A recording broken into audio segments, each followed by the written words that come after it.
Hello friends. Did you know that nearly 80% of those who watch my videos aren't subscribed? If you enjoy the content, I'd truly appreciate it if you hit that subscribe button. It helps a lot. Also, don't forget to leave a like and share your thoughts in the comments.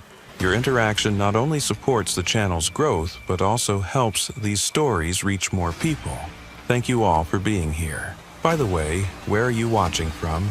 Let me know in the comments.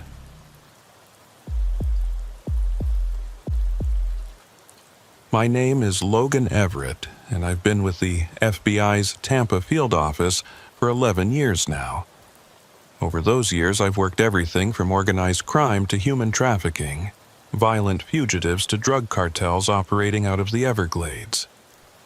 I thought I knew Florida. I thought I understood the particular brand of darkness that festers in the humid air down here, in the places where civilization ends and the swamp begins. But nothing in my training, nothing in my experience, prepared me for what happened in Collier County during the winter of 2023. It started with a phone call on a Tuesday morning in February. I was at my desk, finishing up paperwork on a closed case involving a meth distribution ring we'd busted the month before, when my supervisor, Janet Harlow, knocked on my door frame. Janet was a 15-year veteran with the Bureau, the kind of woman who'd seen it all and wasn't easily rattled. But that morning, I noticed something different in her expression. Not fear, exactly. More like uncertainty. "Dalton, got something weird for you," she said, holding a yellow sticky note in her hand. "Collier County Sheriff's Office needs assistance with a missing person case. Guy named Raymond Vance, commercial fisherman, disappeared 3 days ago near Chokoloskee. But there's something off about it." She paused, reading from the note. "Witness claims he saw Vance walking on water in the mangroves," or something like that. I looked up from my computer screen. Walking on water? That's what the deputy said. I know it sounds crazy, but the sheriff specifically requested federal assistance. They've got a witness, some boat tour operator, who swears he saw something impossible. And apparently there's video footage. She handed me the sticky note with the sheriff's contact information. "I want you to drive down there today. Take a look, see if there's anything to it. If it's just some drunk fisherman who fell overboard, we'll hand it back to local PD. But if there's more to it, trafficking, organized crime, anything federal, it's ours." I took the note and glanced at the name scrawled on it. Deputy Marshal Vance. No relation to the missing man, apparently, and a phone number with a 239 area code. Collier County. That was down in the deep southwest, where the Everglades meet the Gulf of Mexico, where the 10,000 islands spread out like a labyrinth of mangrove forests and shallow channels. It was beautiful country if you were a tourist. If you were law enforcement, it was a nightmare. Endless hiding spots, limited access, and wildlife that could kill you as easily as any armed suspect. "I'll head down there this afternoon," I said. "Should I take Martinez with me?" Janet shook her head. "He's testifying in federal court all week. You're on your own for this one. Besides, it's probably nothing. Just keep me posted."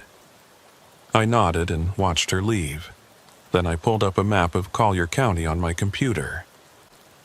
Chokoloskee was a small fishing village on the edge of Everglades National Park. Population maybe 400 people. The kind of place where everybody knew everybody, where outsiders stood out, and where the only law enforcement presence was a single sheriff's deputy who probably spent most of his time dealing with drunk fishermen and the occasional domestic dispute.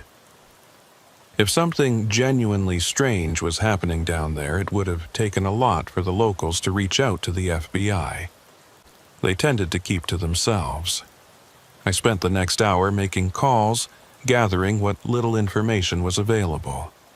Raymond Vance, age 47, had been a commercial stone crab fisherman for over 20 years. Lived alone in a small house near the Chokoloskee Marina. No criminal record. No history of mental illness, no known enemies. He'd been reported missing by his business partner, a man named Curtis Holloway, after Vance failed to show up for 2 consecutive days of work. That, in itself, wasn't unusual. Fishermen sometimes took unscheduled days off, but Holloway had found Vance's truck still parked at the marina, with the keys in the ignition and Vance's wallet sitting on the dashboard. That was the first red flag. The second red flag was the witness statement from a man named Garrett Maddox, who ran fishing tours out of Everglades City. According to the initial report, Maddox had been guiding a group of tourists through the mangrove channels near the 10,000 Islands around sunset on the day Vance disappeared. He'd filmed part of the tour on his phone for promotional purposes, and in the footage, there appeared to be a figure moving through the mangroves in a way that didn't make sense. The deputy's notes described it as possibly walking on the surface of the water, or moving in a manner inconsistent with normal human locomotion. Those were odd words for a small-town deputy to use. It made me think he'd been struggling to describe something he didn't understand. By noon, I was on the road. The drive from Tampa to Chokoloskee was about 3 hours, mostly on I-75 South, which the locals called Alligator Alley for good reason. The highway cut straight through the heart of the Everglades, 100 miles of flat, empty wetland stretching out on both sides. Occasionally, I'd see an alligator sunning itself on the roadside or a cluster of vultures picking at roadkill. The sky was a washed-out gray, threatening rain, and the air had that heavy, humid quality that made everything feel oppressive. It was the kind of weather that made you sweat even with the air conditioning on full blast. As I drove, I thought about what Janet had said. Walking on water. It was absurd, of course. There had to be a rational explanation. Maybe Vance had been standing on a shallow sandbar, and from a distance it looked like he was walking on the surface. Maybe the witness had been mistaken, or the video was distorted. Maybe Vance had been on a boat, and the lighting made it look strange. There were a dozen explanations that made more sense than the impossible. But there was something in Janet's voice that stuck with me. That uncertainty. She'd been doing this job long enough to know when something didn't add up, and she'd sent me down here because she thought it was worth a closer look. That meant she didn't buy the simple explanations either. I reached Everglades City around 3 in the afternoon. The town was small, just a handful of buildings clustered around the marina, with a scattering of houses and trailers set back from the water. Everything had that weathered, sun-bleached look that comes from constant exposure to salt and humidity. The smell of fish and diesel fuel hung in the air, mixing with the sweet, rotting odor of the mangroves. A couple of fishing boats were tied up at the docks, their captains working on their nets or hosing down the decks. Nobody paid me much attention as I drove through town. Chokoloskee was another 10 minutes down the road, connected to the mainland by a narrow causeway that crossed over a stretch of shallow bay. The village sat on a low island, barely above sea level, surrounded by mangrove forests and tidal creeks. I could see why people came here. It had a raw, untouched beauty, but it also felt isolated, cut off from the rest of the world. Like a place where things could happen and no one would ever know. I found the sheriff's substation easily enough. It was a small, cinder-block building near the marina, with a single patrol car parked out front. I pulled in next to it and killed the engine. For a moment, I just sat there, listening to the ticking of the cooling engine and the distant cry of seabirds. The sky was darker now, the clouds pressing down like a lid on a pot. The air smelled like rain. Deputy Marshal Vance was waiting for me inside. He was a big man in his mid-50s with a sunburned face and hands that looked like they'd spent more time on a fishing boat than behind a desk. He shook my hand with a grip that was firm but not aggressive, and gestured for me to sit down in one of the folding chairs across from his desk. "Appreciate you coming down, Agent Everett," he said. His voice had that slow, measured quality of someone who'd grown up in rural Florida. I know this whole thing probably sounds crazy, but I wanted federal eyes on it before we went any further. Raymond Vance is a good man. Been part of this community for over 20 years. This ain't like him. I pulled out my notepad. Tell me what you've got so far. Start with the basics. When was he last seen? Vance leaned back in his chair. Last confirmed sighting was Saturday morning, around 6 a.m. Curtis Holloway saw him loading gear into his boat at the marina. They were supposed to head out together to check their crab traps, but Curtis said Raymond wanted to make a solo run first. Said he had a spot he wanted to check on his own. Curtis didn't think much of it. Raymond did that sometimes, but when Raymond didn't show up at their usual meeting spot by noon, Curtis tried calling him. Phone went straight to voicemail. When did Curtis report him missing? Sunday evening, after he'd been by Raymond's house and found nobody home. Raymond's truck was still at the marina, keys in the ignition, wallet on the dash. That's when Curtis knew something was wrong. Raymond wouldn't just walk away from his truck like that. And his boat was still at the dock, too, tied up exactly where Curtis had seen it Saturday morning. I frowned. Wait, his boat was still there? So he never actually went out on the water? Deputy Vance shook his head. That's what we thought at first. But when we checked the boat, the engine was still warm, and there was mud and seaweed on the deck, fresh stuff. Someone had taken that boat out recently. We're thinking Raymond went out Saturday morning like he planned, then came back to the dock and disappeared. Left everything behind. Didn't even lock up his boat. Any signs of a struggle? Blood? Anything that might indicate foul play? Nothing. Boat was clean. Truck was clean. We searched his house top to bottom. No forced entry, no evidence of violence. It's like he just walked away from his life. The deputy paused, rubbing his jaw. But then we talked to Garrett Maddox, the tour guide. Right. Garrett runs fishing and birding tours out of Everglades City. He was out with a group of tourists Saturday evening, around sunset, in the mangrove channels west of here. Said he was filming some of the scenery on his phone for his website when he saw something strange. Deputy Vance reached into a drawer and pulled out a phone in a plastic evidence bag. This is Garrett's phone. I've got the video queued up. Take a look. He slid the phone across the desk. I picked it up, pulled it out of the bag, and pressed play on the video. The footage was shaky, shot from a moving boat, but the quality was decent. I could see the narrow channel of dark water cutting through the dense mangrove forest, the twisted roots rising up out of the shallows like skeletal fingers. The light was golden and fading, that brief window just before sunset, when everything takes on an orange glow. Garrett's voice narrated in the background, pointing out a roseate spoonbill perched in the trees. Then, about 30 seconds in, the camera panned to the left, and I saw it. There was a figure moving through the mangroves, maybe 100 yards away. At first, it looked like someone in a small boat, threading through the narrow passages between the trees. But as I watched, I realized there was no boat.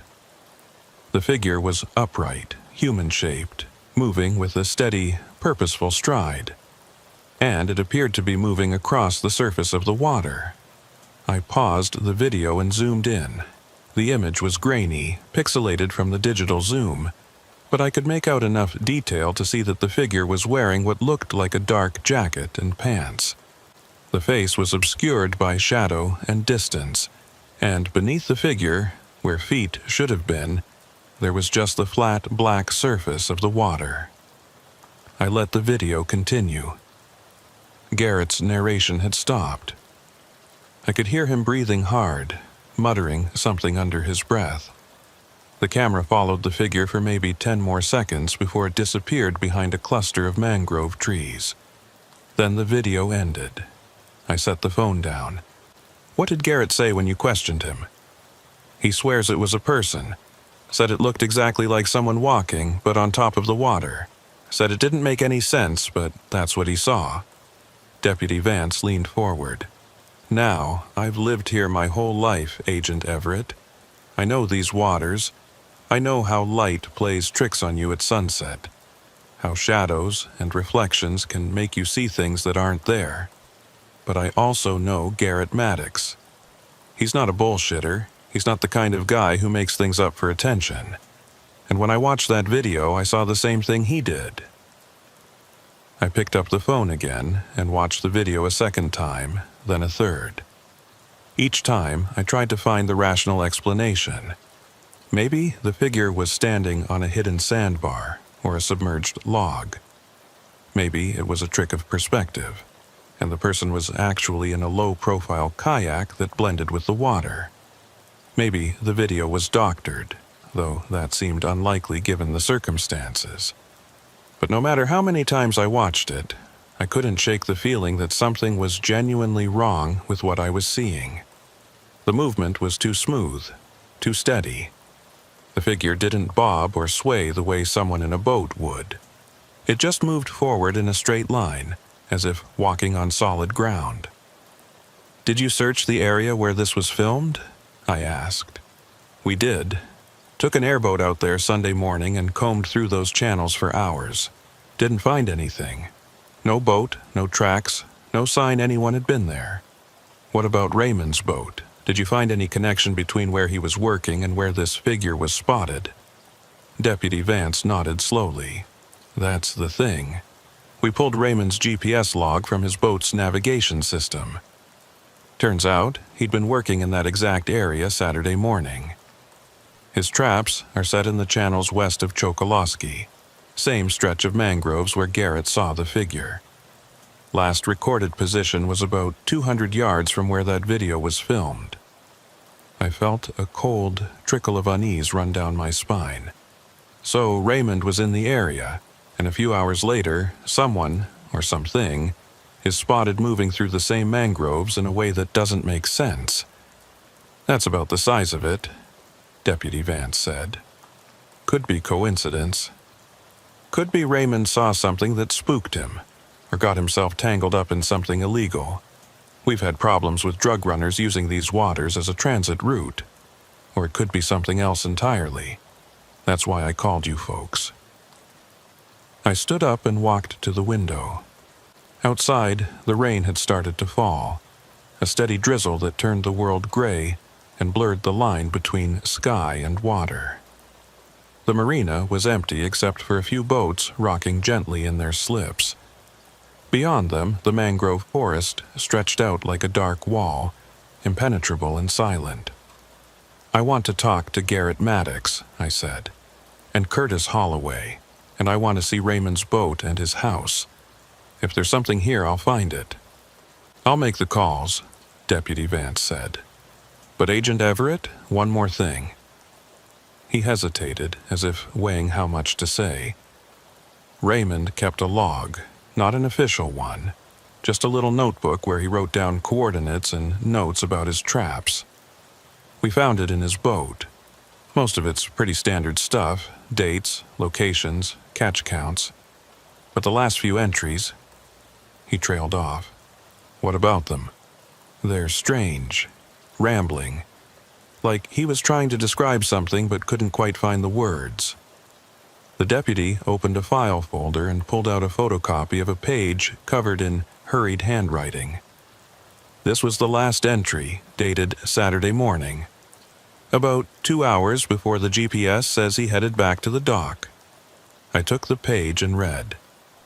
February 18th, 2023, 8:47 a.m. Channel 4, west of Rabbit Key. Something in the water. Not sure what. Saw it twice now, always at the edge of the mangroves where the light doesn't reach. Moves wrong. Sounds wrong. Almost like breathing, but not. Checked the trap. Empty again. Third time this week. Something's pulling them up. Something knows where they are. Followed the channel north to where it splits. Saw it again. Closer this time. Looked like a man, maybe. Stood there in the shallows, just stood there, didn't move. I killed the engine, watched for maybe 5 minutes. Then it turned its head, Jesus Christ, the way it turned, and it saw me. I'm sure of it. I started the engine and got the hell out. Don't think I'm going back there. Don't think I want to know what it is. I read the entry again, slowly. The handwriting was shaky in places, as if Raymond had been writing quickly or his hand had been trembling. The tone was urgent, almost frightened. This wasn't the kind of thing a rational man would write unless something had genuinely scared him. "Did you find anything else in the boat?" I asked. "Maps, coordinates, anything that might tell us exactly where he was." "Just the GPS log. We've got the coordinates." Deputy Vance pulled out a nautical chart and spread it on the desk. He'd marked several locations with red X's. "These are the spots where Raymond's traps were set. And this," he pointed to a location near the western edge of the mangrove forest, "is where the GPS shows his last recorded position before he headed back." I studied the map. The area was a maze of narrow channels and small islands, all covered in dense mangrove forest. The water was shallow, only a few feet deep in most places, and the bottom was soft mud that would make walking nearly impossible. Yet, according to the video, someone had been moving through that exact area without a boat. "I'm going out there," I said. "Tomorrow morning. Can you arrange for a boat?" "I can take you myself," Deputy Vance said. "I know those waters better than anyone." I nodded. "Good. And I want to see the video one more time tonight. And I want to interview Garrett Maddox in person. If there's something on that footage we're missing, I want to know what it is." By the time I left the sheriff's substation, the rain had stopped, but the sky was still dark and heavy. I drove to the small motel on the edge of Chokoloskee, a rundown place called the Gulf Breeze Inn that looked like it hadn't been updated since the 1970s. The room was clean enough, but it smelled of mildew and old cigarette smoke, and the air conditioner rattled like it was on its last legs. I didn't care. I'd stayed in worse places. I spent the rest of the evening reviewing the case file and making notes. The more I read Raymond Vance's journal entry, the more unsettled I felt. There was a desperation in those words, a fear that felt genuine. And the detail about the figure turning its head, Jesus Christ the way it turned, stuck with me. What had Raymond seen that had frightened him so badly? Around 9 p.m., I called Janet to update her. She listened without interrupting as I laid out everything I'd learned so far. "So, what's your read on this?" she asked when I finished. "Is it drugs, human trafficking, or something else?" I hesitated. "I don't know yet. The video is strange, but videos can be misleading. Could be a dozen explanations. What bothers me more is the journal entry. Raymond Vance was scared of something, scared enough to write about it, scared enough to consider abandoning his traps.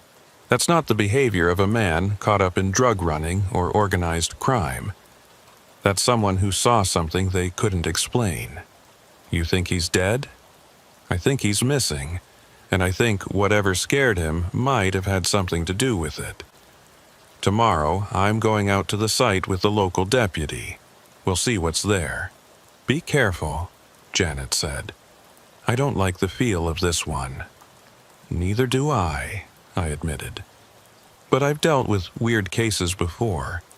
There's always a rational explanation. We just have to find it." After I hung up, I tried to sleep, but the humid air and the sounds of the night kept me awake.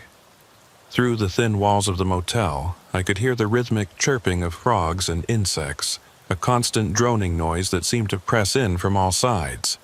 And beneath that, something else. A low, distant sound, almost like breathing.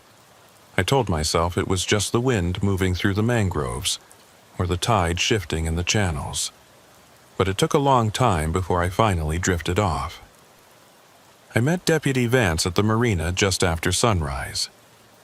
The sky was overcast again, the clouds hanging low and gray, and the water had that flat, oily quality that comes before a storm. The deputy was already on his boat, a flat-bottomed aluminum skiff with an outboard motor, checking the fuel and gear. He nodded when he saw me approaching down the dock. "Morning, Agent Everett. You sleep okay?" "Well enough," I lied. The truth was, I'd barely slept at all. Every time I closed my eyes, I saw that figure from the video, moving across the water with that strange, impossible stride, and I kept hearing Raymond Vance's words in my head, the way it turned.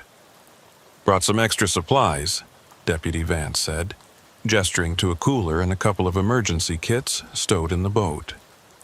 "Weather's supposed to turn later today. If we get caught in a squall out there, it can get nasty fast. Also, brought my sidearm, just in case. You carrying?"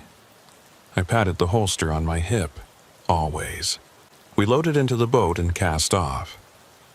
The engine coughed to life with a plume of blue smoke, and then we were moving, threading our way through the marina and out into the open water. The air was cooler on the water, but the humidity was still oppressive, clinging to my skin like a second layer. Within minutes, my shirt was damp with sweat. As we left the village behind, the landscape transformed. The orderly world of docks and houses gave way to the wild, primal beauty of the mangroves. The trees rose up on either side of the channel, their roots arching out of the water like the legs of enormous spiders. The water itself was dark and murky, stained brown by tannins from the decaying vegetation. Every now and then, I'd catch a glimpse of movement, a heron taking flight, or the ripple of something just beneath the surface. "This is Vance's territory," the deputy shouted over the engine noise, pointing to the maze of channels ahead of us. "He's been working these waters his whole life. Knows every inlet, every sandbar, every drop-off. If anyone could navigate this place blindfolded, it's him. Makes it all the stranger that he disappeared," I said. "Exactly." We traveled west for maybe 20 minutes, following a narrow channel that twisted and turned through the mangrove forest. The further we went, the more isolated I felt. The trees closed in around us, blocking out most of the sky, and the sounds of civilization faded until all I could hear was the drone of the engine and the occasional cry of a bird. It was easy to see how someone could disappear out here. The Everglades were vast, endless. You could search for weeks and never find a trace of a missing person. Finally, Deputy Vance cut the engine and let the boat drift. We were in a slightly wider section of the channel, where the water opened up into a small basin surrounded by mangroves on all sides. He consulted his GPS unit, then pointed to the trees on our left. "This is it." According to Raymond's GPS log, his last recorded position was right about here. "And if you look over there," he pointed to a gap in the mangroves about 50 yards away, "that's the channel where Garrett Maddox filmed that video." Figure was moving somewhere in that direction. I stood up carefully, trying not to rock the boat, and scanned the area.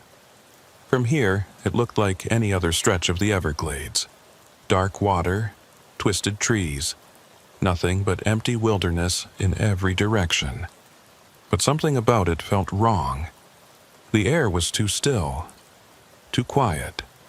Even the insects seemed muted, as if they were holding their breath. "Let's check the mangroves," I said. "Look for any signs someone's been through here recently. Tracks, broken branches, anything." We pulled the boat closer to the shore, using a long push pole to navigate the shallow water near the tree line. The bottom was soft mud, and with each push, the pole sank down several inches before finding purchase. It was slow, difficult work, and I could feel the sweat dripping down my back despite the overcast sky. As we neared the mangroves, I noticed something strange. The trees here were different from the ones we'd passed earlier. Many of the branches were bare, stripped of leaves, and the bark looked blackened and diseased. Some of the roots had a strange glossy sheen to them, as if they'd been coated with oil, and there was a smell, faint but unmistakable, like rotting fish mixed with something chemical. "What's wrong with these trees?" I asked. Deputy Vance frowned. "Not sure. Could be saltwater intrusion, storm damage, disease. Mangroves are tough, but they're not invincible. Sea levels have been rising, messing with the salinity balance. Could be killing off some of the vegetation. Or it could be pollution, chemical runoff from somewhere. Maybe, but I haven't heard of any industrial activity in this area. Everglades National Park is pretty strict about that stuff." I reached out and touched one of the roots. The glossy substance came off on my fingers, thick and slightly sticky. I sniffed it cautiously. It didn't smell like oil. It smelled organic, biological, like decay. "Let's check the GPS coordinates more carefully," I said, wiping my hand on my pants. "I want to see exactly where Raymond was when he made that last journal entry." We pulled up the coordinates on the GPS and compared them to our current location. We were close, but not quite at the right spot. Deputy Vance started the engine again, and we moved slowly through the channel, following the GPS reading until we reached a point about 100 yards deeper into the mangroves. Here, the channel narrowed to barely the width of the boat, and the trees pressed in so close I could have reached out and touched them on both sides. "This is it," the deputy said, checking the GPS again. "This is where Raymond was when he marked those coordinates." I looked around. We were in a section of the mangroves where the canopy overhead was so thick that almost no light penetrated. The water was nearly black, and the air felt heavy, suffocating. It was the kind of place that made your instincts scream at you to leave, to get back into open water where you could see danger coming. And then I saw the trap. It was floating just ahead of us. A wire cage about 3 feet square designed to catch stone crabs. But something was wrong with it. The door was open and the bait inside was gone, but the trap itself looked like it had been torn apart from the inside. The wire mesh was bent outward, as if something large and powerful had forced its way out. "Raymond's trap?" I asked. Deputy Vance nodded, his face pale. "Has to be. That's his marking on the buoy." He pointed to a faded red stripe on the float attached to the trap. "But I've never seen one damaged like that. Stone crabs can't do that kind of damage. Their claws are strong, but not that strong." I reached out and pulled the trap closer to the boat, examining the damage more carefully. The wire had been twisted with immense force, and some of the edges looked almost melted, as if they'd been exposed to extreme heat. More disturbing were the marks on the inside of the trap. Long, deep scratches that looked almost like claw marks, but far too large to have been made by any crab.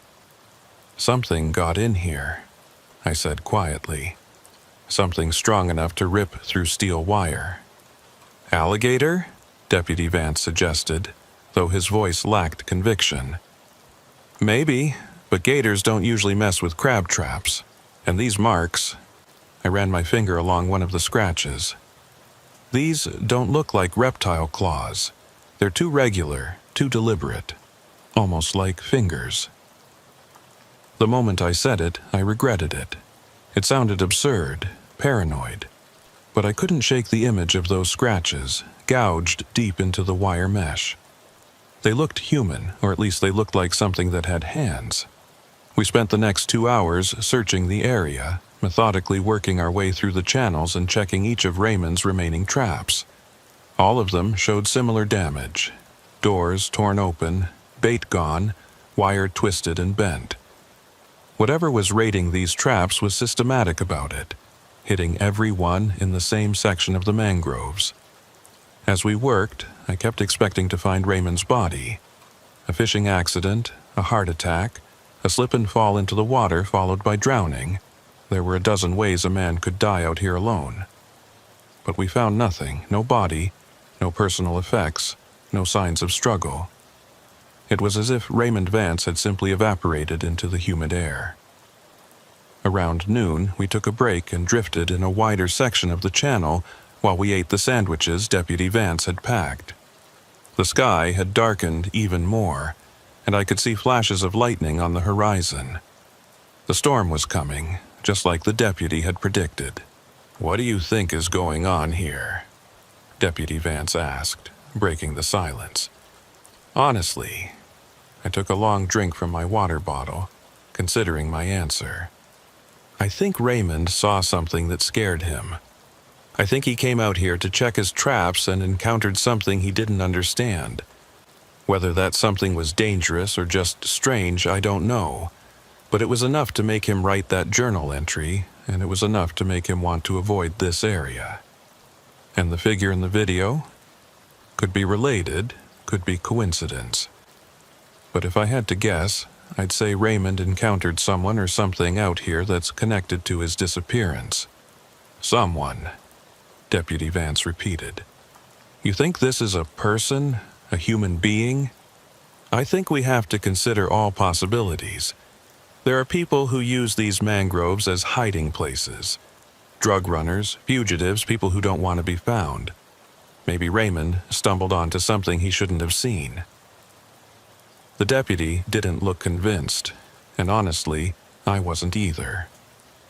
The explanation sounded reasonable on the surface, but it didn't account for the video, or the damaged traps, or the strange way Raymond had described the figure in his journal. The way it turned. Those words kept echoing in my head. We finished our lunch and were about to resume the search when I heard it. A sound from somewhere in the mangroves to our left. It was faint, barely audible over the background noise of the swamp, but distinct, a rhythmic splashing, like someone, or something, moving through shallow water. Deputy Vance heard it too. He tensed, reaching for the sidearm on his hip. "You hear that?" I nodded, already moving to the front of the boat. "Kill the engine." He shut down the motor, and suddenly the world went silent except for that sound. Splash, splash, splash. It was coming from deeper in the mangroves, maybe 50 yards away, moving parallel to our position. And it was getting closer. "Could be an alligator," the deputy whispered. "Could be," I agreed. But it didn't sound like an alligator. The rhythm was too regular, too purposeful. It sounded like footsteps. I pulled out my Glock and held it low, not quite pointing it at the sound, but ready. The splashing continued for maybe 30 more seconds, getting closer and closer, and then it stopped. Just like that. Complete silence.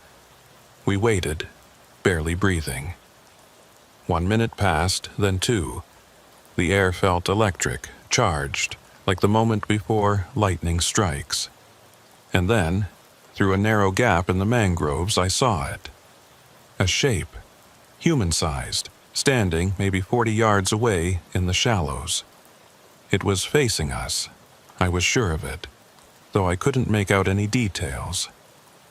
The light was too dim, and the trees obscured too much, but I could see the outline of a head, shoulders, torso, standing perfectly still in water that should have been waist-deep, possibly deeper. "Do you see that?" I whispered. "Jesus Christ," Deputy Vance breathed. Yeah, I see it." I raised my voice, projecting it across the water. "This is the FBI. Identify yourself." The figure didn't move, didn't respond, just stood there, utterly motionless. "I said, identify yourself," I repeated, louder this time. "Step into view, now." Nothing. The figure remained frozen in place, like a statue. And then, slowly, so slowly it was almost imperceptible, it began to turn its head. Not the body, just the head, rotating to face us directly. The movement was wrong somehow, too smooth, too fluid, like a camera on a tripod rather than a human being. Every instinct in my body screamed at me to start the engine and get the hell out of there. But I held my ground, keeping my weapon trained on the figure. "We're approaching," I called out. "Do not move." Deputy Vance started the engine, and we began moving slowly toward the gap in the mangroves. But as we got closer, the figure seemed to sink. Not fall, not collapse, just sink, straight down, as if the water were swallowing it. Within seconds, it had disappeared completely beneath the surface. What the hell? Deputy Vance stopped the boat about 20 feet from where the figure had been standing. Where did it go? I scanned the water, looking for any sign of movement. Bubbles, ripples, anything. But the surface was completely still. It was as if the figure had never been there at all. Get us closer, I said. I want to check the depth here. We moved into the gap between the trees, and Deputy Vance used the push pole to measure the water depth. The pole went down 6 feet before hitting bottom, far too deep for anyone to stand in without submerging completely. And the bottom was soft mud, the kind that would make standing nearly impossible. This doesn't make any sense, the deputy said. It was standing right here. I saw it. So did I.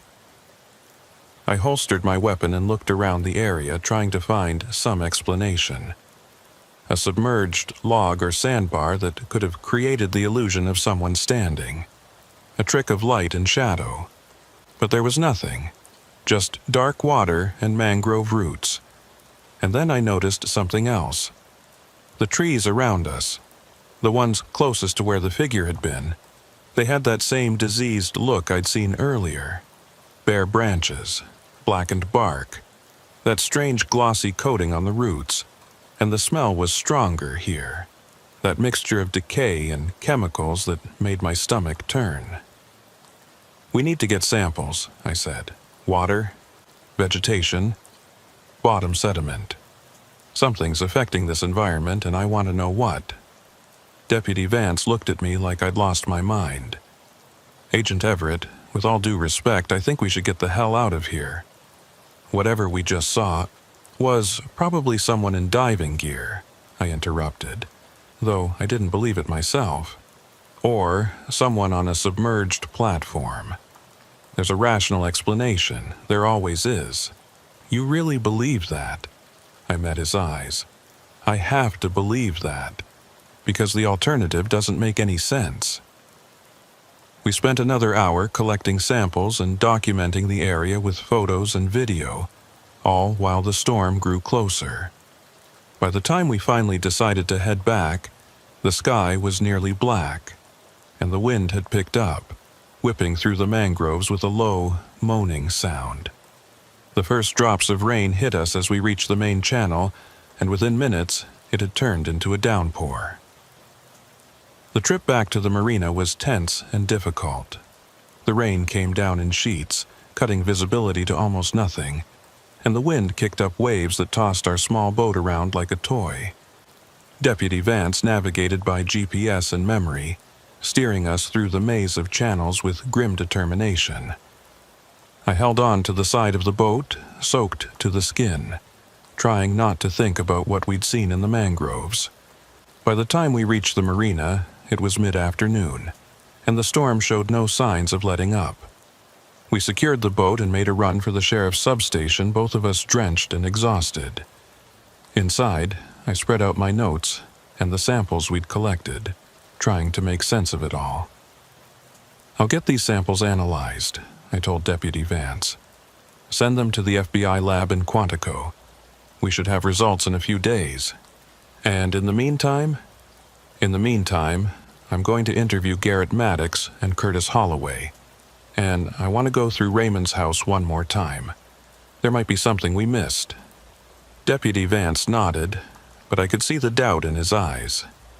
He'd seen the same thing I had out there in the mangroves, and, like me, he was struggling to explain it. But unlike me, he didn't have to find answers. He could hand this case over to the FBI and walk away. I didn't have that luxury. That evening, I met with Garrett Maddox at his home in Everglades City. Garrett was in his early 50s, a wiry man with sun-weathered skin and the calloused hands of someone who'd spent his life working on boats. He invited me in and offered me coffee, which I gratefully accepted. Outside, the storm continued to rage, rain hammering against the windows. "Thanks for agreeing to talk with me," I said, sitting down at his kitchen table. "No problem. I've been thinking about that video ever since I showed it to the deputy. Can't get it out of my head."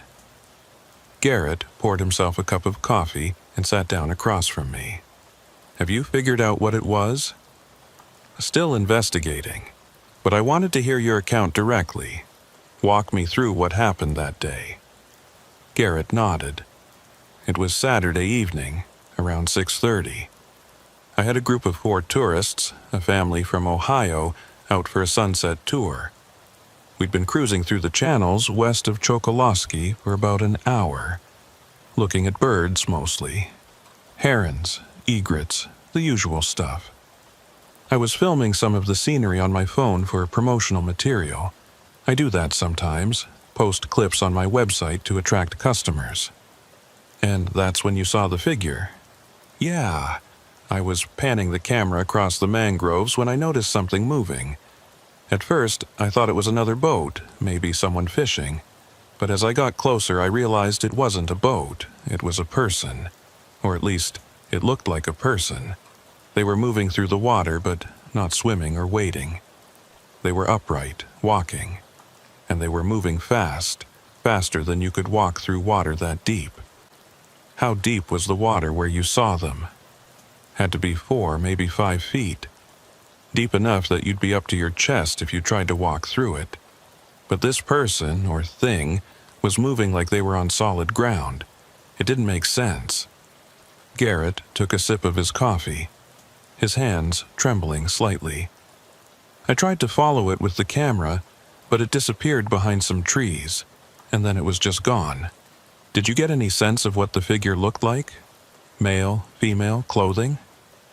Hard to say. The light was fading, and the distance was maybe 150 yards. But it looked like a man, I think, average height, wearing dark clothes. But the face... He trailed off, shaking his head. "What about the face?" I couldn't see it clearly. It was in shadow, or turned away from me or something. But I got the impression that it didn't look right.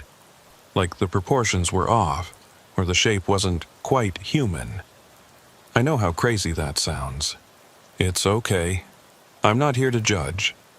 I'm just trying to understand what you saw. Garrett looked at me intently. "Agent Everett, I've lived here my whole life. I know these waters, I know these mangroves. I've seen plenty of weird things out there. Alligators, manatees, weird fish, strange weather patterns. But I've never seen anything like that, and I've never been scared of the Everglades before. But now?" He paused. "Now, I don't want to go back out there, and that terrifies me more than anything." I left Garrett's house feeling more unsettled than before. His account matched what I'd seen in the video and what Deputy Vance and I had witnessed that morning. Whatever was out there in the mangroves, it had been seen by multiple people now, and each time it had behaved in ways that defied rational explanation. The following day, I interviewed Curtis Holloway at his home near the marina. Curtis was Raymond Vance's business partner, a man in his mid-60s with the quiet, weathered demeanor of a lifelong fisherman. He was clearly devastated by Raymond's disappearance, his eyes red-rimmed and his hands constantly fidgeting with a coffee mug. Raymond was more than a partner, Curtis told me. He was my best friend. We've been working these waters together for 20 years. I can't believe he's gone. "When was the last time you spoke with him?" I asked. "Friday night, the day before he disappeared. He called me around 8 p.m., said he wanted to talk. I could tell something was bothering him. He sounded nervous, maybe, or scared. I asked him what was wrong, but he said he'd rather talk in person. We agreed to meet Saturday morning at the marina." "But you didn't see him Saturday morning?" "No. When I got there, his truck was in the lot, but Raymond wasn't around. I figured he'd already gone out on the water, so I waited. When he didn't show up by noon, I started calling. His phone went straight to voicemail every time." Curtis set down his coffee mug and rubbed his eyes. I knew something was wrong. Raymond's not the kind of guy to just disappear. He's reliable, methodical. If he said he'd be somewhere, he'd be there. Did Raymond ever mention seeing anything unusual in the mangroves? Anything that might have made him uneasy? Curtis hesitated. Yeah, actually. About a week before he disappeared, he mentioned that some of his traps were being raided. At first, he thought it was just a big alligator or maybe another fisherman stealing his catch. But then he said something strange. He said he'd seen something in the water one morning. Something that didn't belong there. Did he describe it? Not really. He just said it looked like a person, but it was in a part of the mangroves where no one should have been. Said it gave him a bad feeling. I told him he was probably just seeing a poacher or a homeless person camping out in the park. But Raymond didn't think so. He said it moved wrong, whatever that means. I made notes as Curtis spoke, underlining the phrase, moved wrong. That was the second time I'd heard that description. First in Raymond's journal, and now from Curtis. Whatever Raymond had seen, it had struck him as fundamentally unnatural. Curtis, do you think Raymond might have gotten involved in something illegal? Drug smuggling, human trafficking, anything like that? Curtis shook his head emphatically. No way. Raymond was straight as an arrow. He paid his taxes, followed all the regulations, never cut corners. He wouldn't have anything to do with that kind of thing. After the interview, I drove to Raymond's house, a small one-story structure on a quiet street near the marina. Deputy Vance had given me the key, and the crime scene tape had already been removed. The place had an abandoned feel to it, as if Raymond had been gone for months rather than days. I went through the house methodically, looking for anything that might give me a clue about what had happened. Raymond's personal effects were sparse. Some clothes, a few books on commercial fishing and Everglades ecology, a collection of old maps and nautical charts. His bedroom was neat and orderly, the bed made, everything in its place. In the kitchen, I found Raymond's calendar hanging on the wall. Most of the dates were marked with simple notes about trap checks and weather forecasts. But on the Saturday he disappeared, there was a single word written in red ink. Confirm. Confirm what? I looked through the rest of the house, searching for context, but found nothing. The only other item of interest was on Raymond's desk, a printed email from the Florida Fish and Wildlife Conservation Commission, dated 2 days before his disappearance. The email was in response to a report Raymond had filed about unusual predation patterns affecting his crab traps in the 10,000 Islands area. The response was boilerplate, thanking him for his report and assuring him that an investigator would look into it. I photographed the email and the calendar entry, then locked up the house and headed back to the motel. It was nearly evening, and the storm had finally passed, leaving behind a sky streaked with orange and purple.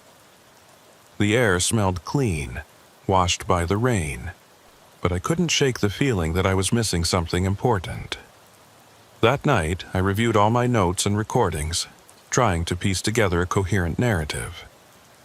Raymond Vance had been a commercial fisherman who'd noticed his traps being raided. He'd seen something in the mangroves, something that moved wrong, something that scared him. He'd filed a report with Fish and Wildlife, but had kept working his traps. Then, on the day he disappeared, he'd written "confirm" on his calendar, gone out to check his traps one more time, and never came back. And now, multiple people, including me, had seen a figure in those same mangroves, a figure that appeared to walk on water, that moved in ways that shouldn't be possible, that disappeared without a trace. I wanted to believe there was a rational explanation. A person in diving gear, standing on a submerged platform, using the mangroves as cover for something illegal. But the more I learned, the less that explanation made sense. Why would a smuggler or poacher go to such elaborate lengths to create the illusion of walking on water? And what about the damaged traps, the diseased trees, the strange smell? Around midnight, my phone rang.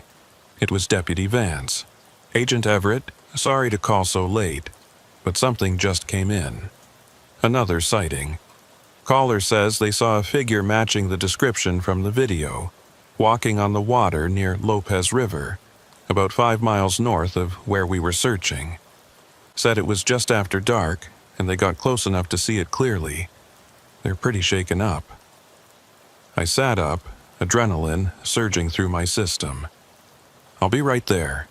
Can you meet me at the location?" "Already on my way. I'll text you the coordinates." I grabbed my gear and headed out into the night. Whatever was happening in the Everglades, it wasn't over. And I had a feeling it was only just beginning. The coordinates led me to a remote boat launch on the Lopez River, about 20 minutes north of Chokoloskee. It was nearly 1 a.m. when I arrived, and the place was deserted except for a single pickup truck with a John boat still attached to the trailer. Deputy Vance was already there, talking to a man in his early 30s who looked pale and shaken. "Agent Everett, this is Travis Callahan," the deputy said as I approached. "Travis, this is FBI Special Agent Logan Everett." Travis shook my hand with a grip that was sweaty and trembling. "Thanks for coming out. I know how crazy this sounds, but I swear to God I saw what I saw." "Tell me what happened," I said, pulling out my notepad. Travis took a deep breath. "I was night fishing. I do it a lot. Catfish bite better after dark. I launched my boat around 9 p.m. and headed up the Lopez River into the backcountry. I've got a few spots I like to fish, shallow areas where the mangroves open up. Around 11, I was working one of those spots when I saw something moving on the far side of the channel. What did it look like? At first, I thought it was another fisherman, but then I realized they weren't in a boat. They were just standing there, in the middle of the water. I figured maybe it was really shallow over there, so I moved my boat closer to get a better look." Travis paused, his voice wavering. "That's when I realized it wasn't shallow. The water over there is at least 6-7 feet deep, but this person, or thing, was standing on top of it, just standing there like they were on concrete." "How close did you get?" "Maybe 30 yards, close enough to see details. It was a man, I think, wearing dark clothes, but his face..." Travis shook his head. "His face was wrong, too pale, too smooth, like a mannequin or something, and his eyes, I couldn't see them clearly, but I got the impression they were looking right at me. Not just looking, staring." "What did you do?" I turned on my spotlight, pointed it right at him. The light hit him full on, and for a second I got a good look. He was just standing there, arms at his sides, not moving. And then, Jesus Christ, then he started walking toward me, on top of the water. Each step was perfect, like he was on solid ground. No splashing, no sinking, just walking. Did he say anything? No, no sound at all. That's what made it so creepy. No sound of footsteps, no breathing, nothing. Just this silent figure walking across the water toward my boat. Travis's voice cracked. I panicked, started my engine, and got the hell out of there. I didn't stop until I reached this boat launch. I looked out at the dark expanse of the river. "And you're certain about the depth? You're sure it wasn't a sandbar or something submerged just below the surface?" "I fish that spot all the time. I know exactly how deep it is, and besides, even if there was something submerged, you'd still see ripples, disturbance in the water. This was different. It was like he was on an invisible floor." After I finished interviewing Travis, I sent him home and conferred with Deputy Vance. We agreed to come back in the morning to search the area, but neither of us had much hope of finding anything. If this figure could appear and disappear without leaving a trace, what chance did we have of tracking it? I spent the rest of the night at the motel, unable to sleep, my mind racing through possibilities. By morning, I'd made a decision. I needed more resources. This was beyond the capability of one agent, and a small-town deputy to handle. I called Janet. "We need to escalate this," I told her without preamble. "I've got multiple witnesses reporting the same phenomenon. I've got a missing person who was clearly scared of something before he disappeared, and I've got physical evidence that doesn't make sense. I need a team down here, and I need access to specialized equipment. Sonar, underwater cameras, maybe even aerial surveillance." Janet was quiet for a moment. "You really think this is worth escalating? The video could still be explained away, and witness testimony is unreliable." "Janet, I saw it myself. Yesterday morning, Deputy Vance and I were in the mangroves, and we saw a figure standing in deep water. It didn't make sense then, and it makes even less sense now. But 3 separate people have reported the same thing, in slightly different locations, over the course of a week. That's a pattern." "Okay," she said finally. "I'll authorize a team. But Logan, I'm sending a couple of other agents down there, and I want you to coordinate with them. This is still your case, but I don't want you going into those mangroves alone anymore. Whatever's out there, if it is connected to Raymond Vance's disappearance, I don't want you ending up the same way." "Understood. And Janet, see if you can get me the lab results on those samples we collected. I want to know what's causing those trees to die. I'll push them through. Should have something by end of day." 2 days later, FBI agents Harper Monroe and Jade Rivera arrived from the Miami field office. Harper was a senior agent with experience in organized crime and human trafficking, while Jade was a forensic specialist with a background in environmental analysis. I briefed them on everything we'd learned so far, showing them the video footage, the witness statements, and the photos of the damaged traps. Harper listened carefully, his expression neutral. "So, we've got a missing fisherman, multiple reports of someone walking on water, and evidence of something tampering with crab traps. What's your theory?" "I don't have one yet," I admitted. "The rational explanations don't fit the evidence. If this were smugglers or poachers, why go to such elaborate lengths? And why target a lone fisherman? There's no logical reason." "What about the possibility of mass hallucination?" Jade suggested. "Could be something in the water, some kind of toxin or pathogen affecting people's perceptions." I considered that, but we've got video evidence and the figure appears on camera the same way it appears to witnesses. And I've been down here for days, spent hours in those mangroves, and I haven't experienced any hallucinogenic effects. "Then we need to go back out there," Harper said. "All of us, together. Let's do a systematic search of the area, set up cameras, see if we can catch this thing in the act." The following morning, we launched 2 boats from the Chokolosky Marina. Deputy Vance piloted one with Harper and me, while a local guide took Jade and a load of equipment in the second boat. We headed back to the same section of mangroves where Raymond's GPS had recorded his last position, the place where Deputy Vance and I had seen the figure days earlier. The weather was clear and warm, the sky a brilliant blue with just a few scattered clouds. It would have been beautiful if not for the oppressive sense of dread I felt as we entered the mangrove channels. Even in daylight, the place felt wrong, too quiet, too still, as if the swamp itself was holding its breath. We spent the morning setting up motion-activated cameras at strategic points throughout the area, positioning them to cover the main channels and the gaps in the mangroves. Jade collected additional water and soil samples, while Harper and I searched for any physical evidence that might explain the sightings. But just like before, we found nothing. No footprints, no boat marks, no sign that anyone had been through this area recently. Around noon, we took a break and drifted in a small basin, discussing our next moves. That's when Jade made an interesting observation. "I've been looking at these water samples," she said, holding up a vial of the murky brown liquid. "The pH is off, way off. This water is significantly more acidic than it should be. And there's a high concentration of organic compounds I can't identify without lab analysis. But whatever they are, they're definitely not natural.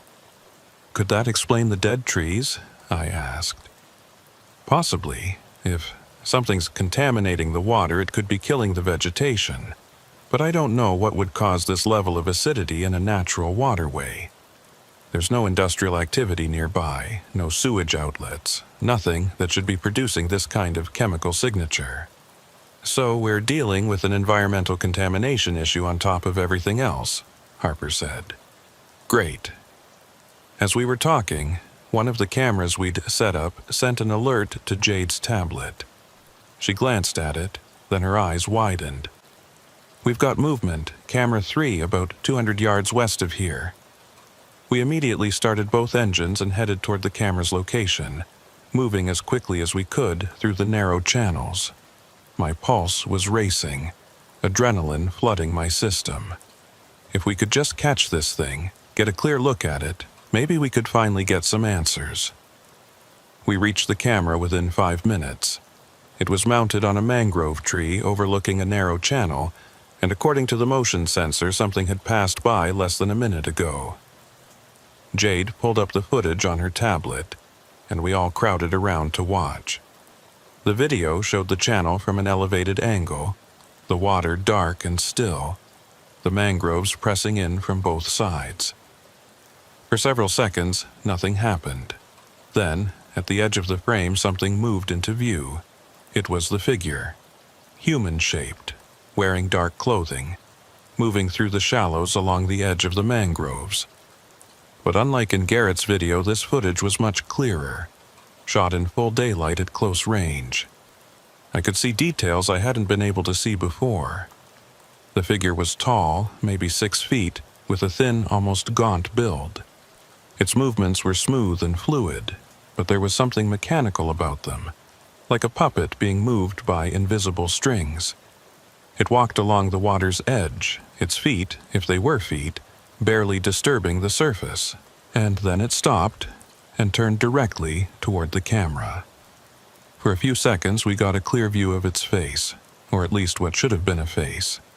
The features were there, eyes, nose, mouth, but they were wrong, distorted, as if someone had described a human face without ever having seen one. The skin was too pale, almost gray, and the eyes were completely black, with no visible whites or pupils. It stared at the camera for maybe 5 seconds. Then it turned away and continued moving along the channel, eventually disappearing from frame. We watched the footage 3 more times in complete silence.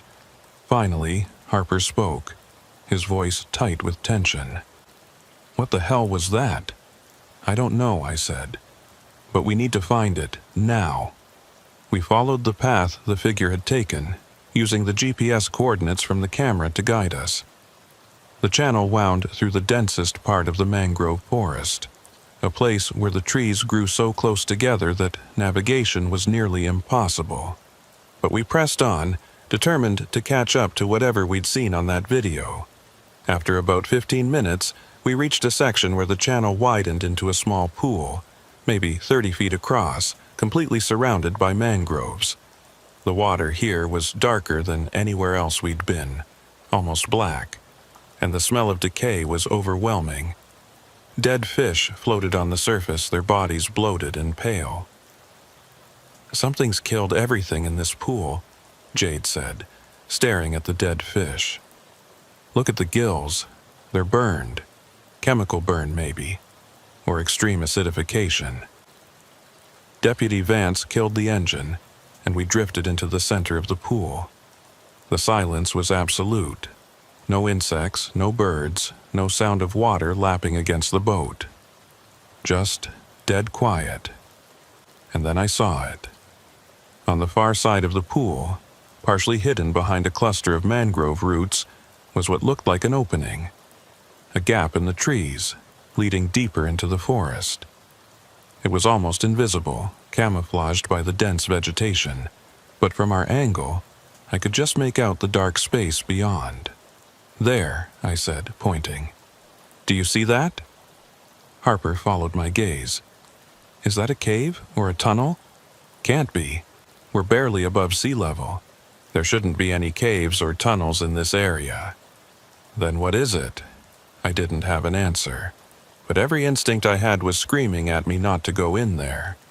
That opening looked wrong somehow, too dark, too still, like a mouth waiting to swallow us whole. Jade was already maneuvering the boat closer, her scientific curiosity apparently overriding any sense of self-preservation. We need to investigate. This could be where our figure went. Jade, I don't think that's a good idea, I started to say, but she'd already reached the edge of the pool and was tying off the boat to a mangrove root. I'm just going to take a quick look, she said, pulling a flashlight from her pack. 2 minutes in and out. Harper and I exchanged a glance. Then we both drew our weapons and followed her. Deputy Vance stayed with the boats, his hand on his sidearm, his face pale. The opening was about 4 feet wide and maybe 6 feet tall, just big enough for an adult to walk through upright. Beyond it was a narrow passage that seemed to lead into the heart of the mangrove forest. The ground was soft mud, studded with roots and debris, and the smell was even worse here, that mixture of rot and chemicals that made my eyes water. Jade led the way, her flashlight cutting through the darkness. Harper and I followed close behind, our weapons at the ready. The passage twisted and turned, the mangrove roots closing in around us like the walls of a living tunnel. After about 30 feet, it opened up into a larger space. We swept our flashlights around, trying to get a sense of what we were seeing. It was some kind of hollow or chamber, about 15 feet across with a ceiling of tangled roots and branches maybe 8 feet overhead. The floor was covered in several inches of black, foul-smelling water, and scattered around the space were objects. Dozens of them.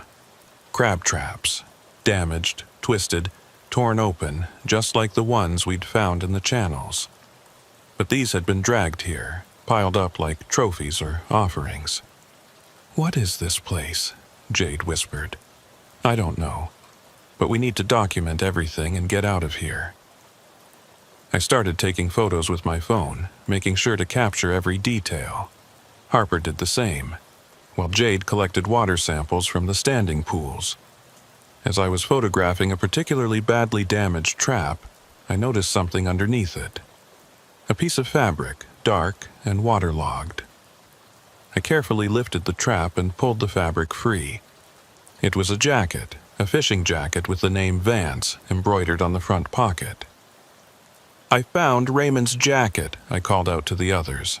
My voice sounded too loud in the enclosed space, echoing off the roots. Harper came over, shining his light on the jacket. "Any blood? Signs of struggle?" I examined it carefully. "No, it's intact, just soaked and muddy, like it was taken off rather than torn off." "So Raymond was here," Harper said. "Or at least his jacket was." Before I could respond, I heard a sound from the passage behind us. A wet, dragging noise, like something heavy being pulled through mud. We all froze, our lights swinging toward the entrance we'd come through. The sound came again, closer this time. And then we saw a shadow move across the opening, blocking what little light filtered in from outside. "Who's there?" Harper called out, his weapon raised. "FBI, show yourself!" No response. The shadow remained at the entrance, utterly still. I moved toward the opening, my Glock aimed at center mass. "This is your last warning. Identify yourself or we will—" The shadow moved. Fast. Faster than anything human should be able to move. It was there, and then it was gone, and in the split second I saw it, I got the same impression I'd had from the video. Wrong proportions, wrong movements. Something fundamentally not human. "Go!" Harper shouted. "Back to the boats, now!" We ran, or tried to. The mud sucked at our boots, the roots caught at our legs, and the passage seemed twice as long as it had on the way in. behind us, I could hear that dragging sound again, following us, getting closer. We burst out of the opening and into the pool, gasping for air. Deputy Vance had already started the engines, and we scrambled into the boats without bothering to untie them properly. The ropes snapped as we accelerated away from the mangroves, leaving deep wake behind us. We didn't stop until we were back in open water, well clear of the mangrove channels. Only then did we kill the engines and catch our breath. "Did anyone see what that was?" Jade asked, her voice shaking. "I saw a shadow," Harper said. "That's all. Moving faster than any person should be able to move." "It was following us," I said. "I'm sure of it. Whatever's out there in those mangroves, it didn't want us in that hollow. That was its territory." We made it back to the marina by late afternoon, all of us shaken and exhausted. The lab results from Quantico were waiting for me when I checked my email. The water samples showed extreme levels of acidity and the presence of several unknown organic compounds. The swab from the tree roots showed trace amounts of what the lab tentatively identified as some kind of biological secretion, possibly from a marine organism, but the exact source couldn't be determined without further analysis. None of it made sense. Marine organism secretions in freshwater mangroves, unknown organic compounds with no identifiable source. And how did any of this connect to a figure that could walk on water and a missing fisherman whose jacket we'd found in a hidden hollow? That evening, we regrouped at the sheriff's substation to review everything we'd learned. Jade had downloaded all the footage from the cameras, and we spent an hour going through it frame by frame. Most of it showed nothing, just empty channels and still water. But camera 3, the one that had captured the clearest image of the figure, showed something else. In the hours after we'd left the area, the camera had continued recording. Around 4 p.m., it captured the figure again, walking along the same channel in the opposite direction. But this time, it wasn't alone. There were 3 more figures, moving in single file through the shallows. All of them had that same wrong, mechanical gait. All of them had that same pale, distorted appearance. "There's more than one," Harper said quietly. "Jesus Christ, there's more than one."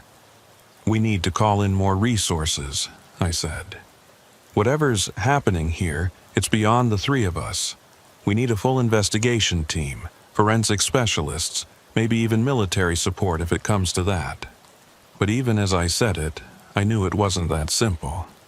What exactly would I tell my superiors? That we'd found figures walking on water in the Everglades? That we'd discovered a hollow filled with damaged crab traps and a missing fisherman's jacket? They'd think I'd lost my mind. They'd pull me off the case and send someone else, someone who'd look for rational explanations and probably never find them. No, I had to see this through myself. I had to understand what was happening here, even if it meant going back into those mangroves, even if it meant facing whatever these things were. That night, I couldn't sleep. I kept seeing that figure from the camera footage, those black eyes staring directly at the lens, and I kept thinking about Raymond Vance, about what might have happened to him in those final hours. Had he discovered what we'd found? Had he gone into that hollow, seen those things up close? And if so, where was he now? Around midnight, my phone rang. It was Deputy Vance. "Agent Everett, I'm sorry to call so late, but I just got another report. A woman in Everglades City says she saw someone walking along the edge of the water behind her house. She called it in about an hour ago. Said the person was just standing there in the shallows, not moving, staring at her through her window. Did she get a description? Tall, thin, wearing dark clothes, pale face, and she said the eyes were wrong, all black like a shark's eyes." I closed my eyes. Where is she now? At her daughter's house in Naples. Wouldn't stay in her own home. She's pretty spooked. I'll interview her tomorrow. For now, tell her to stay with her daughter and lock all the doors and windows. And Deputy, I want you to increase patrols in the area. If anyone else reports seeing these figures, I want to know about it immediately." "Understood. And, Agent Everett, whatever's going on here, I've lived in Collier County my whole life, and I've never seen anything like this. I don't know what these things are, but I don't think they're human. I don't think they're human at all." After we hung up, I sat in the dark motel room, listening to the sounds of the night. The insects, the distant rumble of thunder, the whisper of wind through the palm trees. And beneath it all, that low, rhythmic sound I'd heard on my first night here. The sound I'd told myself was just the wind or the tide. But now I knew better. It was breathing, slow, steady, coming from somewhere in the darkness of the Everglades. And whatever was making that sound, it was getting closer. Dawn came too quickly. I'd managed maybe 2 hours of sleep, my dreams filled with dark water and pale figures standing at the edge of perception. When my phone alarm went off at 5:30 a.m., I felt like I'd been awake the entire night. I met Harper, Jade, and Deputy Vance at a diner in Everglades City. None of us said much. We all knew what we had to do, even though none of us wanted to admit it. We had to go back into those mangroves. We had to find out what happened to Raymond Vance, and we had to understand what these figures were. It was our job, but more than that, it felt necessary. Like if we didn't see this through, whatever was happening would only get worse. Over weak coffee and eggs, we developed a plan. We'd go back to the hollow where we'd found Raymond's jacket. We'd set up a perimeter with cameras and motion sensors, and we'd wait. If the figures returned, we'd document everything. And if possible, we'd attempt contact. Not an arrest, we all knew that wouldn't work, but communication. Maybe these things, whatever they were, could be reasoned with. It was a thin plan, but it was all we had. We launched from the marina just after 7 a.m. The weather was changing again, clouds building on the horizon, the air thick with humidity. We took both boats, fully loaded with equipment and enough supplies for a full day in the field. As we headed west into the mangrove channels, I couldn't shake the feeling that we were being watched. Every shadow in the trees, every ripple on the water, it all felt intentional, purposeful. It took us nearly an hour to reach the hollow. The passage looked even darker in daylight somehow, as if the mangroves themselves were actively blocking the sun. We tied off the boats and began setting up our equipment, working quickly and efficiently. Cameras at the entrance and inside the hollow. Motion sensors at regular intervals along the passage. Recording devices that would capture any sound. While Jade and Harper worked on the technical setup, I explored the hollow more carefully than I'd been able to the day before. The crab traps were still there, piled in that strange, deliberate way. I counted 23 in total, far more than Raymond could have lost. These had been collected over time, gathered from different locations throughout the 10,000 islands. But why? What purpose did it serve to drag these traps into a hidden hollow in the middle of the mangroves? I was examining one of the traps when I noticed something carved into the muddy floor near the back wall of the hollow. It looked like symbols or letters scratched into the packed earth with something sharp. I called Jade over. "Can you photograph these? I want to make sure we have a clear record." She knelt down and started taking detailed photos. "What do you think they mean?" I studied the markings more closely. They weren't letters exactly, not any alphabet I recognized, but there was a pattern to them, a deliberate structure. I think someone was trying to communicate. Maybe Raymond left these before. I didn't finish the sentence. Before what? Before he disappeared? Before something took him? Jade looked up at me, and I could see the fear in her eyes. She was a scientist, trained to look for rational explanations, but even she was starting to accept that this situation defied conventional logic. I don't know, I admitted.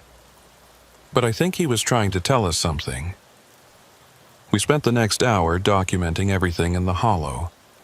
When we were finished, we moved back to the boats and waited. The plan was to observe from a safe distance, monitor the cameras remotely, and see if anything returned to the hollow. If the figures showed up, we'd have video evidence from multiple angles, and if they entered the hollow, we'd know what they were doing there. The wait was excruciating. We sat in the boats, drifting just outside the pool, listening to the sounds of the swamp. The sun climbed higher, turning the air into a sauna. Insects swarmed around us, attracted by our sweat. My throat was dry, my clothes soaked through, but I barely noticed. All my attention was focused on the tablet in Jade's hands, showing feeds from all 6 cameras.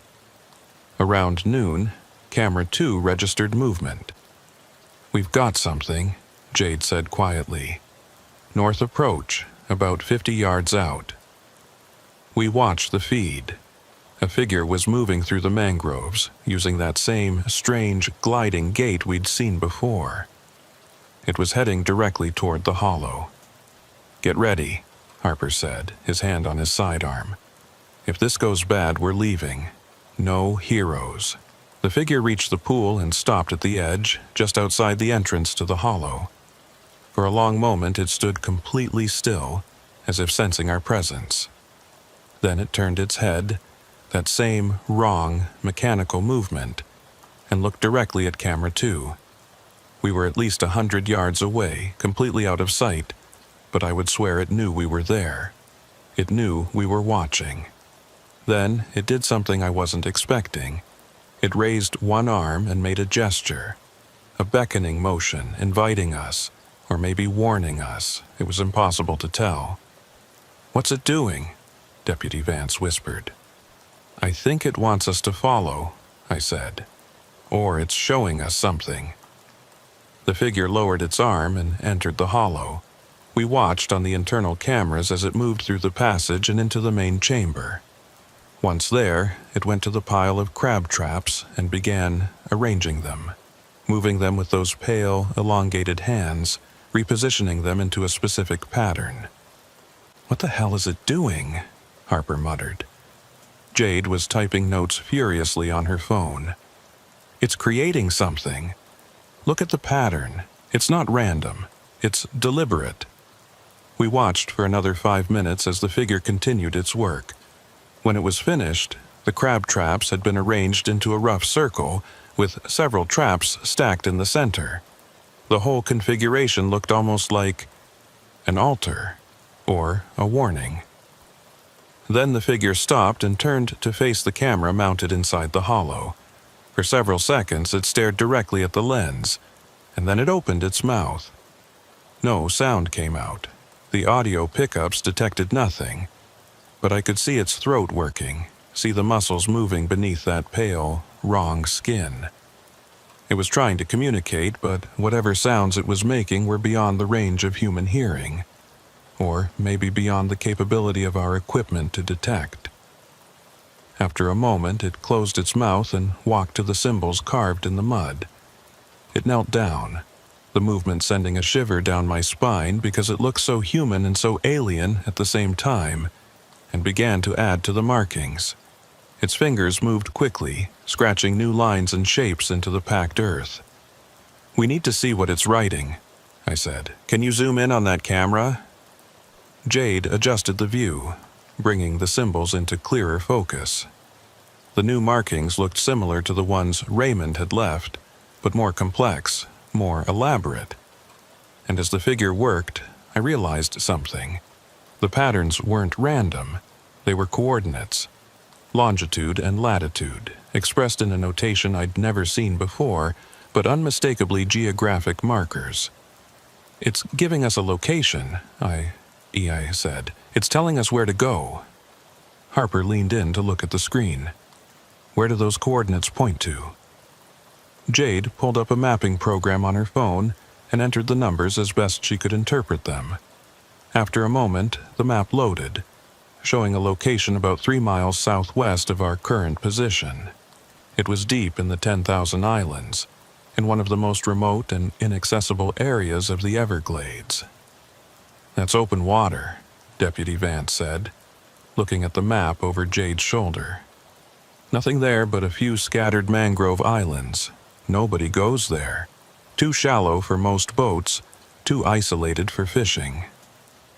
The figure in the hollow had finished its work.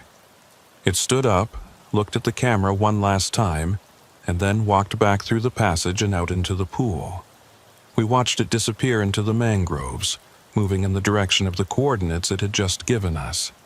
"We have to follow it," I said. "We have to see where it's going." "Logan, that could be a trap," Harper warned. "These things have been watching us, studying us. They could be leading us into an ambush. Or they could be trying to show us something. Something about what happened to Raymond Vance. We came here to find answers, and right now, this is our best lead." We debated for another few minutes, but in the end, we all agreed. We had to follow. We gathered our equipment, left one camera running in the hollow to record anything else that might happen there, and began the journey to the coordinates. The trip took us deeper into the Everglades than I'd ever been. The channels grew narrower, the mangroves more dense, until we were navigating by GPS alone, the trees blocking out so much sunlight that it felt like dusk, even though it was early afternoon. The water grew shallower too, forcing us to switch to push poles in several places to avoid running aground. Finally, we reached the coordinates. It was a small island, maybe 50 yards across, covered in mangroves but with a narrow sandy beach on one side. We approached cautiously, scanning for any signs of the figures or anything else out of place. "There," Jade said, pointing to the beach. "Do you see that?" Half buried in the sand was what looked like a boat, an old John boat, similar to the one Raymond Vance had used, overturned and partially covered by debris. We beached our boats and approached on foot, weapons drawn. The John boat had Raymond's registration number painted on the hull. This was his boat, the one that had supposedly been back at the dock in Chokoloskee, the one with the warm engine and mud on the deck. But that was impossible. We'd seen that boat ourselves. Unless, "There's 2 boats," Harper said, reaching the same conclusion I had. He had 2 boats, or this is someone else's with the same registration. But I knew that wasn't right. I could feel it in my gut. This was Raymond's boat, but somehow, impossibly, it had been in 2 places at once. I looked around the small island, trying to understand. And that's when I saw the opening. Not a passage through the mangroves this time, but a hole in the ground. A sinkhole, maybe 6 feet across, descending straight down into darkness. The edges were damp, and there were marks in the sand leading to it. Drag marks, like something heavy had been pulled to the edge and dropped in. "There's a sinkhole here," I called to the others, "and it looks like something went into it recently." We approached the opening carefully. I shone my flashlight into the hole, but the beam only penetrated about 15 feet before the shaft turned and disappeared. The walls were wet, coated with that same glossy substance we'd seen on the mangrove roots, and from somewhere far below, I could hear water dripping, echoing up through the darkness. "This is a cave system," Jade said, kneeling at the edge and examining the rock. "Probably limestone, eroded over thousands of years. It must connect to an underground aquifer." "Can we get down there?" I asked. "Maybe. We'd need climbing gear, lights, probably some kind of breathing apparatus depending on how deep it goes. This isn't something we can do unprepared." But even as she said it, I knew we didn't have time for a proper cave expedition. We had hours of daylight left at most, and once the sun went down, navigating these channels would be nearly impossible. If we were going to find out what was down there, it had to be now. "I'm going down," I said. "Just far enough to see what's there. 5 minutes, then I'm coming back up." Harper started to protest, but I cut him off. "This is why we came here. Raymond Vance was trying to show us something, and these figures led us to this exact spot. Whatever answers we're looking for, they're down there." In the end, we rigged a rope using what climbing gear we had, and I lowered myself into the sinkhole. The descent was treacherous, the walls slick, and the handhold scarce. About 20 feet down, the shaft opened up into a larger cavity, and I found myself in an underground chamber about the size of a small room. My flashlight beam swept across the space, and what I saw made my blood run cold. The chamber was full of things. Personal effects scattered across the floor and piled in the corners. Wallets, keys, pieces of clothing, watches, jewelry. All of it waterlogged and covered in that glossy substance. And among the debris, I saw bones. Human bones, picked clean and arranged in small piles. Raymond Vance wasn't the first to disappear in these waters. He was just the latest. I was about to call up to the others when I heard something. A wet, breathing sound coming from somewhere deeper in the cave system. The same sound I'd been hearing at night, but closer now. Much closer. I turned toward the sound, my flashlight beam shaking, and saw movement in a narrow passage leading out of the chamber. Multiple figures moving through the darkness with that same impossible grace. They were coming toward me, emerging from the depths. I didn't wait to see more. I grabbed the rope and shouted for Harper to pull me up. The ascent was frantic, my hands burning on the rope, my feet slipping on the wet stone. Below me, I could hear them moving, could feel the air change as they entered the chamber. I burst out of the sinkhole gasping, and Harper and Deputy Vance dragged me away from the edge. For a moment, we all just stood there, staring at the opening, waiting to see if anything would follow me up. But nothing did. The opening remained dark and still. Whatever those things were, they belonged to the underground. The surface was our territory, not theirs. "What did you see?" Jade asked. I told them. The chamber, the personal effects, the bones, the figures moving through the darkness. By the time I finished, my hands were shaking. "We need to seal that opening," Harper said. "Fill it in, collapse it, something. We can't leave it open." "No," I said. "We need to document it. We need to record what's down there, recover those remains, and figure out how many people have gone missing in these waters over the years. This is bigger than Raymond Vance. This is—" I stopped, because at that moment I understood. The figures weren't attacking us. They weren't threatening us. They were showing us. They'd led us to this place deliberately, had revealed their underground lair, had let us see the evidence of their existence. They wanted us to know. They wanted it documented. But why? The answer came to me as the sun began to set, casting long shadows across the small island. The figures weren't hiding from us. They were warning us. The damaged crab traps, the mysterious sightings, the disappearances. It was all a message. This is our territory. This is our domain. And if you come here, if you disturb us, you won't leave. Raymond Vance had discovered this truth. He'd found evidence of them, had gotten too close, and they'd taken him. Not out of malice, but as a consequence, like an animal defending its territory. We left the island as the last light faded from the sky, taking with us photographs and GPS coordinates and the terrible knowledge of what lay beneath. I knew we'd come back. We'd have to. There would be investigations, excavations, attempts to understand what these creatures were and how long they'd been living in the Everglades. But I also knew, with a certainty that went beyond logic, that we'd never truly understand them. They were something other, something that existed in the spaces between land and water, between the known world and the hidden depths. They walked on water not through magic, but through an understanding of their environment that we couldn't comprehend. They moved between realms, between the visible and the invisible, as easily as we moved between rooms. As we navigated back through the darkening channels, I thought about Raymond's final journal entry. Something knows where they are. He'd been right.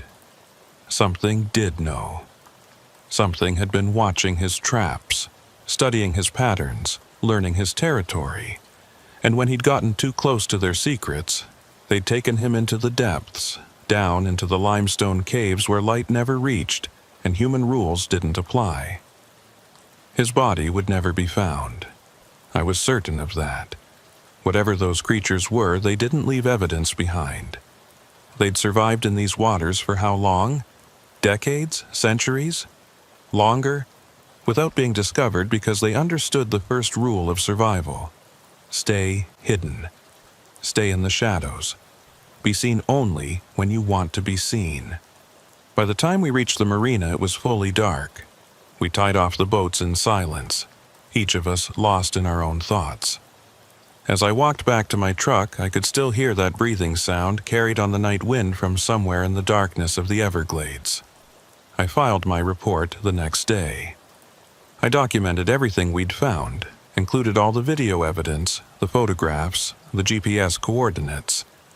I recommended a full investigation by the FBI's specialized units, possibly even involvement from other agencies that dealt with unexplained phenomena.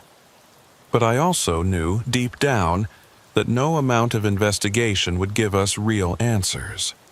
Some mysteries aren't meant to be solved. Some things exist in the margins of our understanding, just beyond the reach of science and logic. Raymond Vance had learned that truth in his final hours, and now, so had I. I left Collier County 3 days later, driving north on I-75 through the vast emptiness of the Everglades. In my rearview mirror, I could see the storm clouds gathering over the 10,000 islands, dark and heavy with rain. And somewhere beneath those clouds, in the black water and twisted mangroves, the figures continued their silent vigil, walking on water that was never quite solid, moving through shadows that were never quite empty, breathing in rhythm with the tide and the wind and the slow, patient heartbeat of the swamp itself. I never found out what happened to Raymond Vance's body. The case was officially listed as missing person, presumed deceased. His boat, the one we found on the island, was recovered and returned to his estate. The sinkhole was mapped and photographed, but a planned excavation was postponed indefinitely due to safety concerns and budget limitations. The damaged crab traps were collected and stored in evidence. The video footage was analyzed by experts who could offer no explanation for what they showed. The case file grew thick with reports and theories and unanswered questions. But I know the truth. I saw it with my own eyes, felt it in my bones. The Everglades are deeper than any map can show. And in those depths, things live that we were never meant to find. Sometimes, late at night, I still hear that breathing sound. Even though I'm hundreds of miles away, even though I'm safe in my apartment in Tampa, I hear it. A low, rhythmic sound, like the tide coming in, like something vast and patient, waiting in the darkness. And I know, with absolute certainty, that they're still out there, still walking on water, still watching from the shadows, still protecting their territory in the only way they know how. The case of Raymond Vance remains open, but some cases I've learned are meant to stay that way. Some doors, once opened, can never truly be closed. And some mysteries are better left in the dark water and the twisted roots where they belong, where they've always belonged.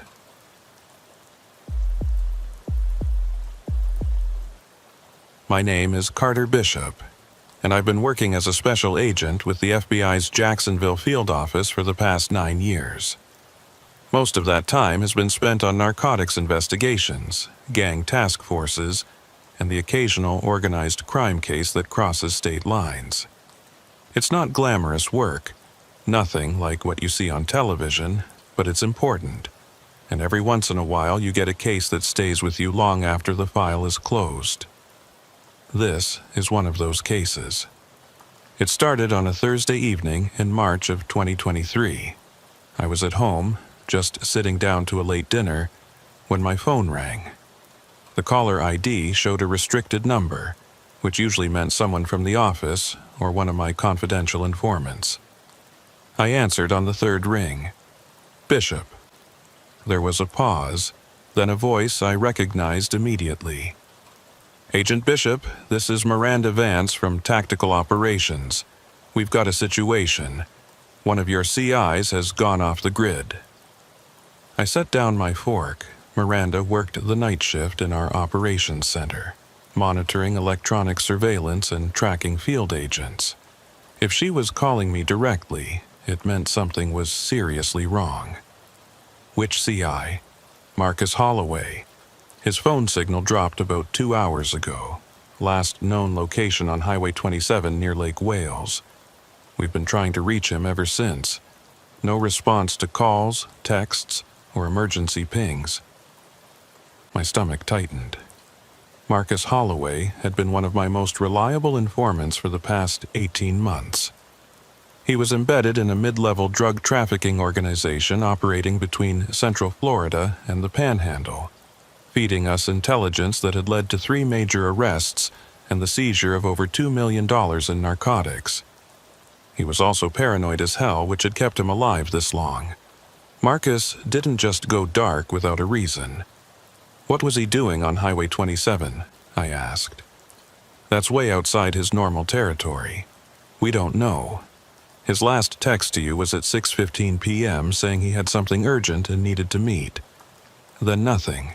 His phone's GPS shows he was heading south on 27, then the signal just stopped. We've got the exact coordinates where it went dead. I was already moving, grabbing my keys and jacket. Send me the location. I'm heading out there now. Agent Bishop, should I notify your supervisor?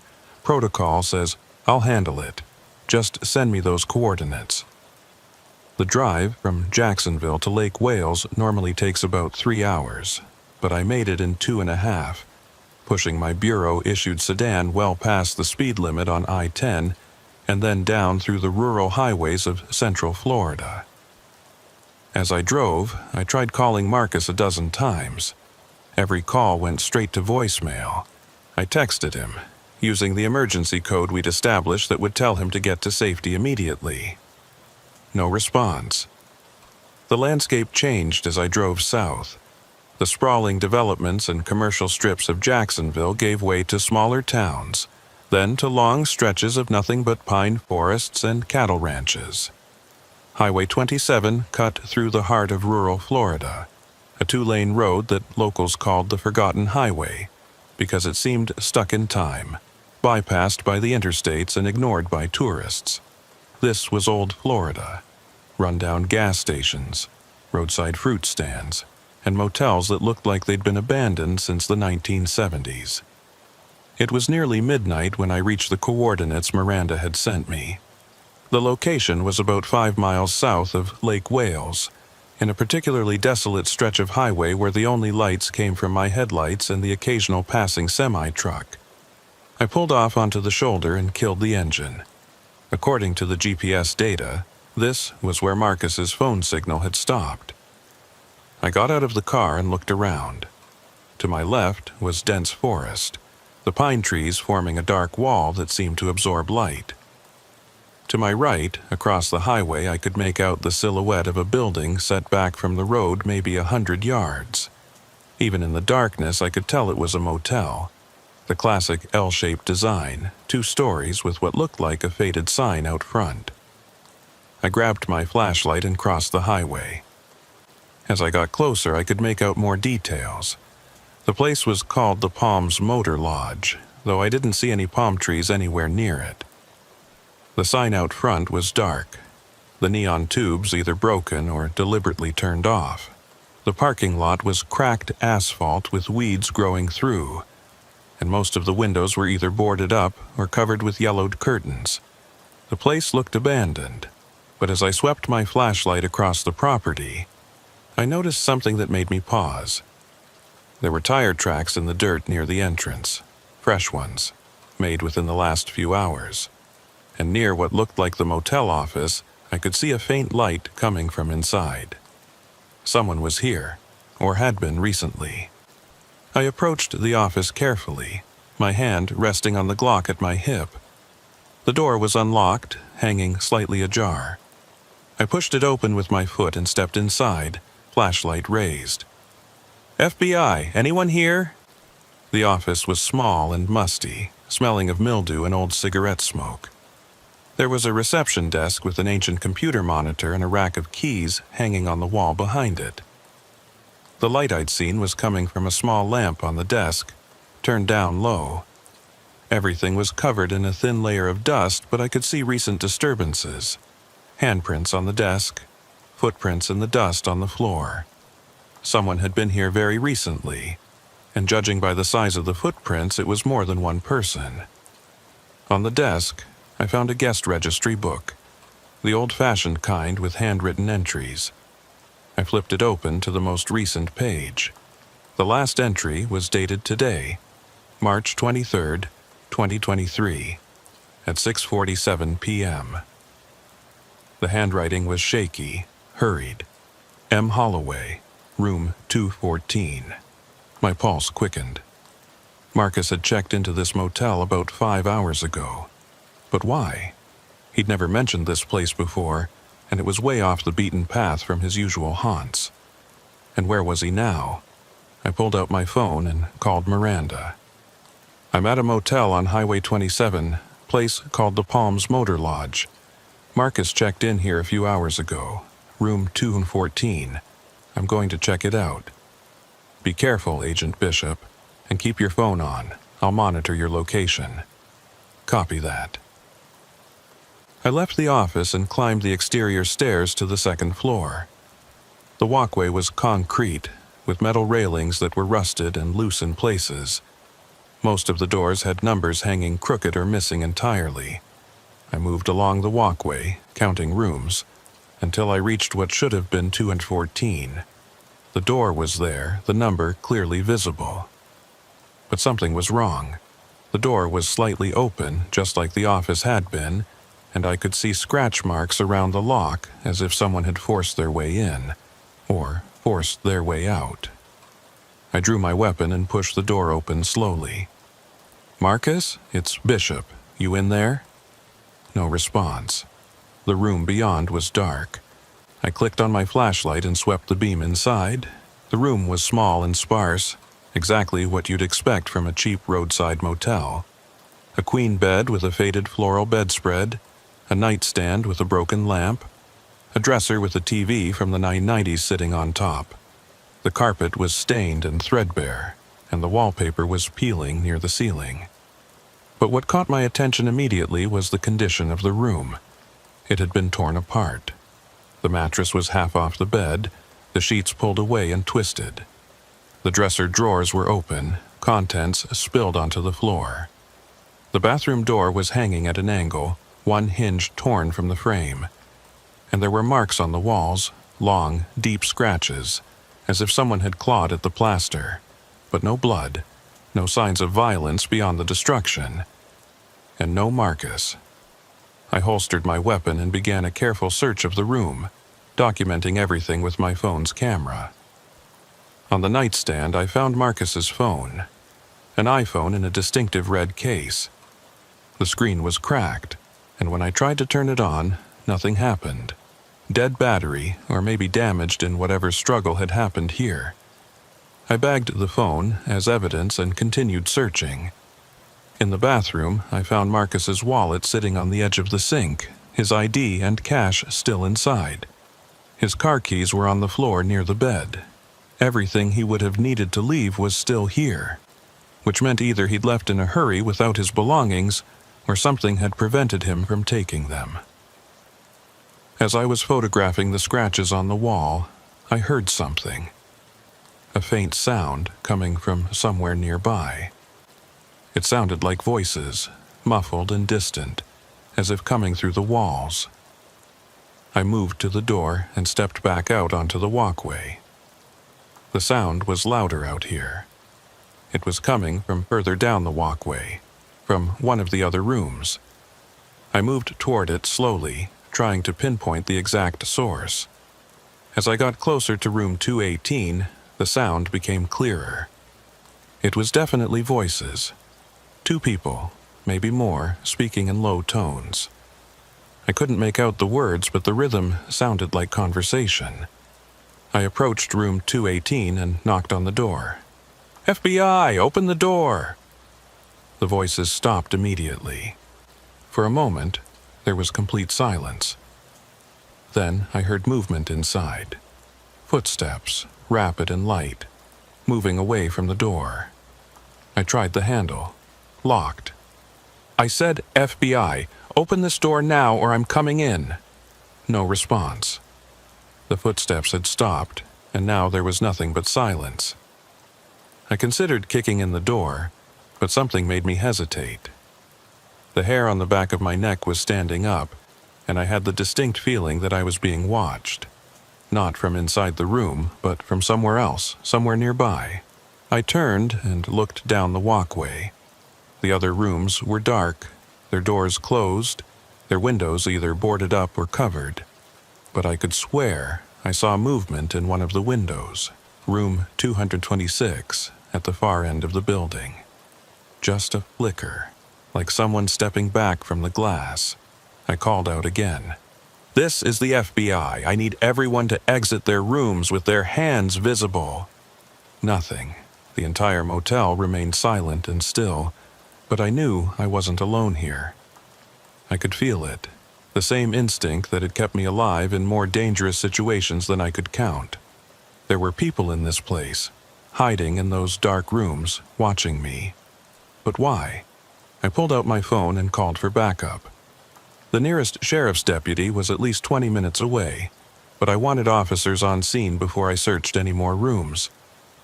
As I waited, I walked back to room 214 and conducted a more thorough search, looking for anything that might tell me what Marcus had been doing here.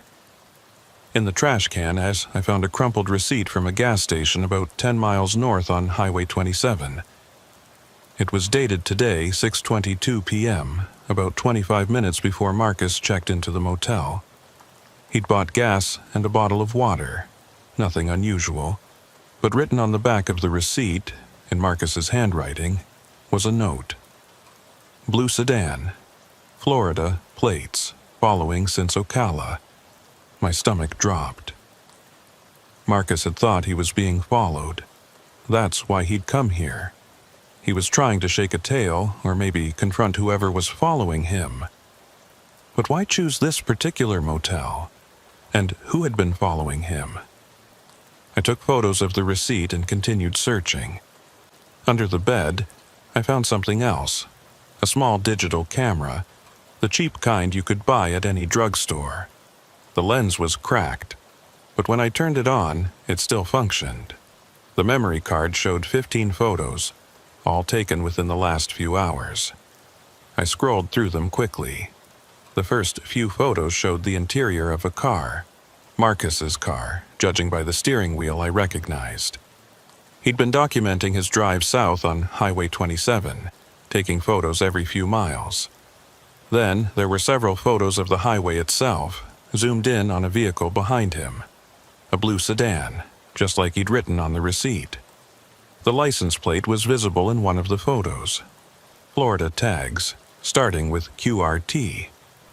The next photos showed the exterior of the Palms Motor Lodge taken from the parking lot. Marcus had been documenting the place before he checked in, and the final 3 photos showed something that made my blood run cold. They were taken from inside room 214, looking out through the window. The angle suggested Marcus had been standing at the window, watching the parking lot. In the first photo, I could see the blue sedan parked near the office. In the second photo, 2 figures were walking from the sedan toward the motel. They were too far away, and the light was too poor to make out details, but they were clearly adults, both wearing dark clothing. The third photo was the most disturbing.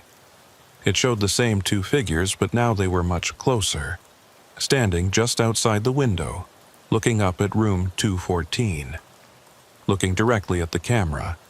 Their faces were obscured by shadow and poor image quality, but there was something wrong about their proportions. The heads seemed slightly too large, the bodies slightly too thin. It could have been a trick of the angle or the lighting, but it made me deeply uneasy. I saved the photos to my phone and put the camera in an evidence bag. Outside, I could hear the approaching sirens of the sheriff's deputies. Help was arriving. But I had a feeling that whatever had happened here, we were already too late.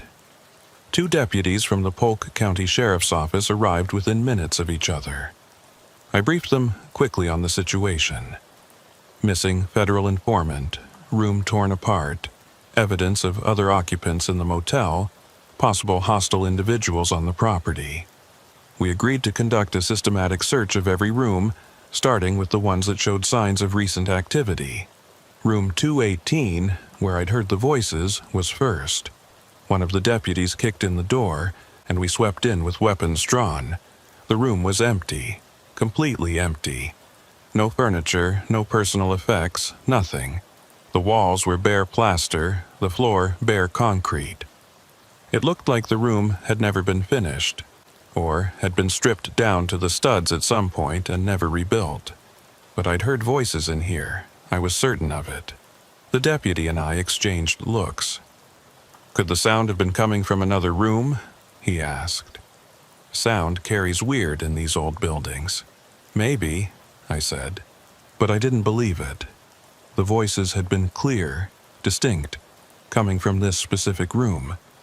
Yet there was no evidence anyone had been here in months, maybe years. We continued down the walkway, checking each room. Most were in similar condition, either abandoned and empty, or locked with no response to our knocking.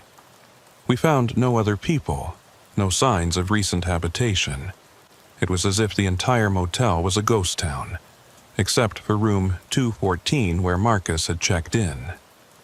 When we reached room 226, the one where I thought I'd seen movement in the window, the door was already open.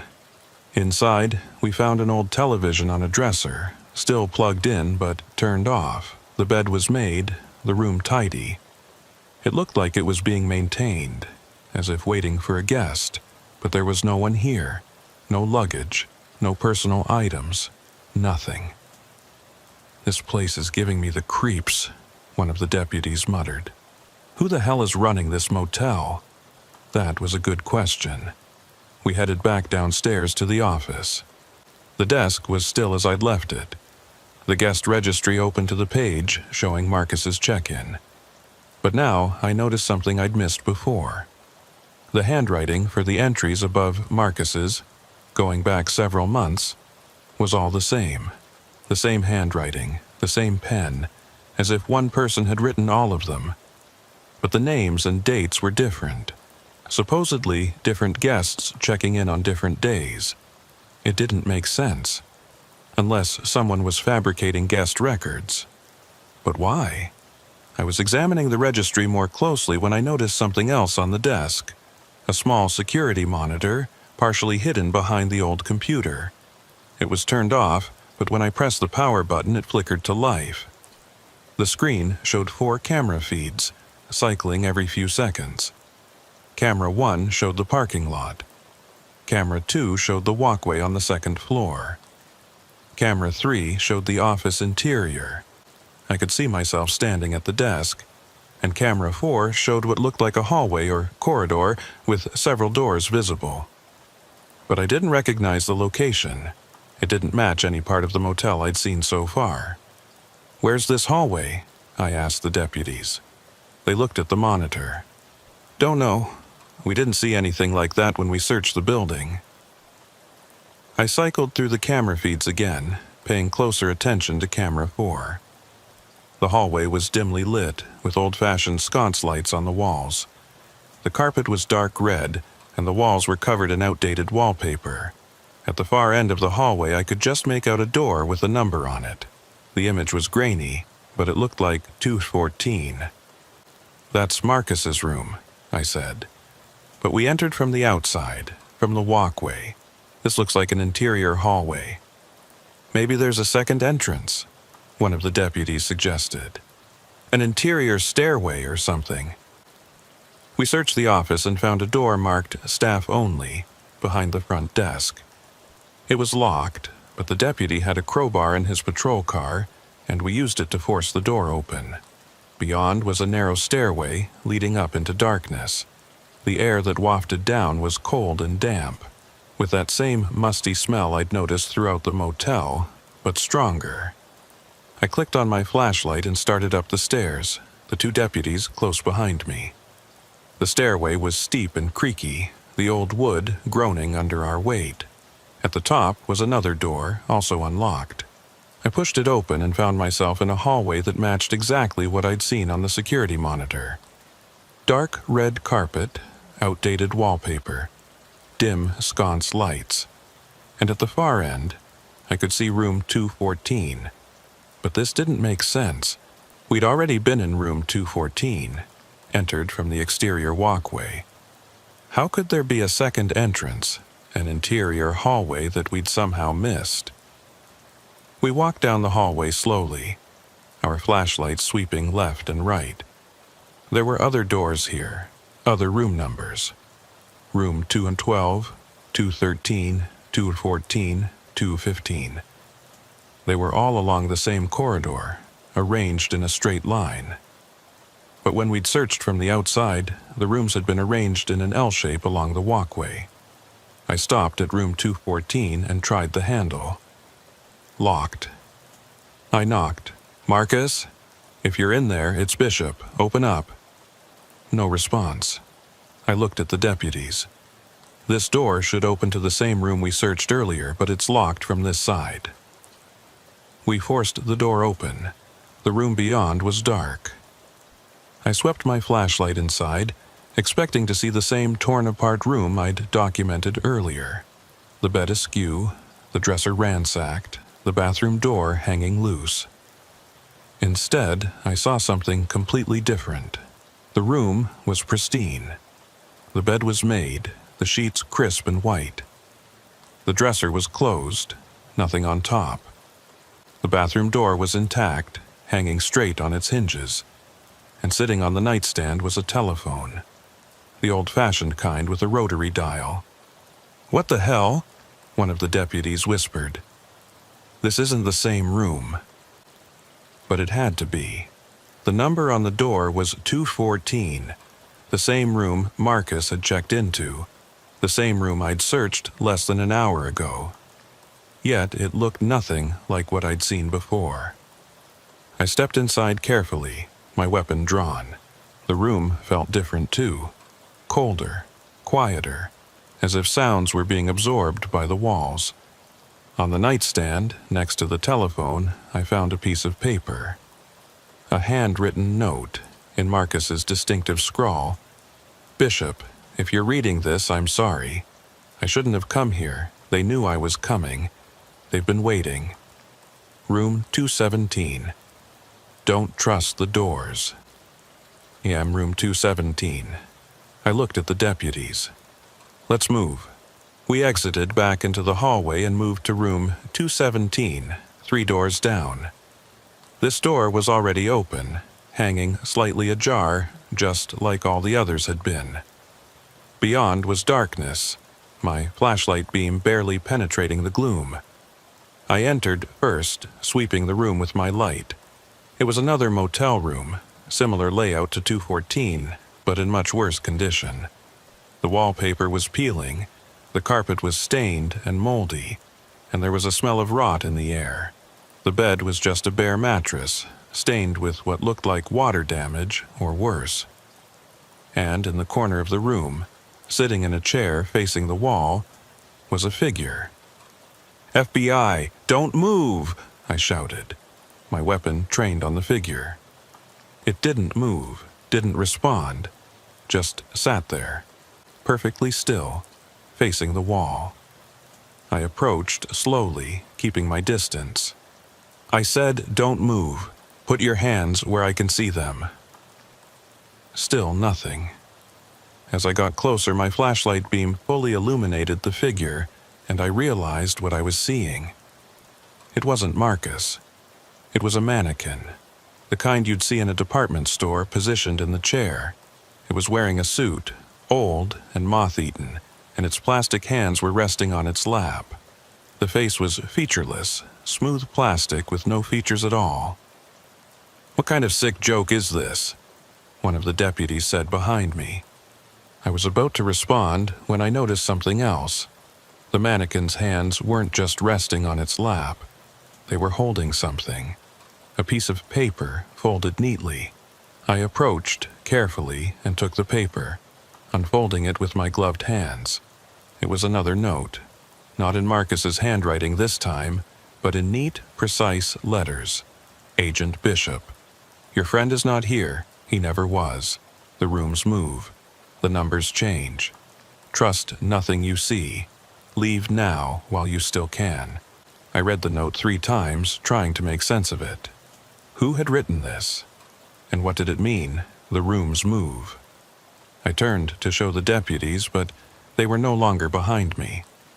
I spun around, my light sweeping the empty room. "Deputies? Where are you?"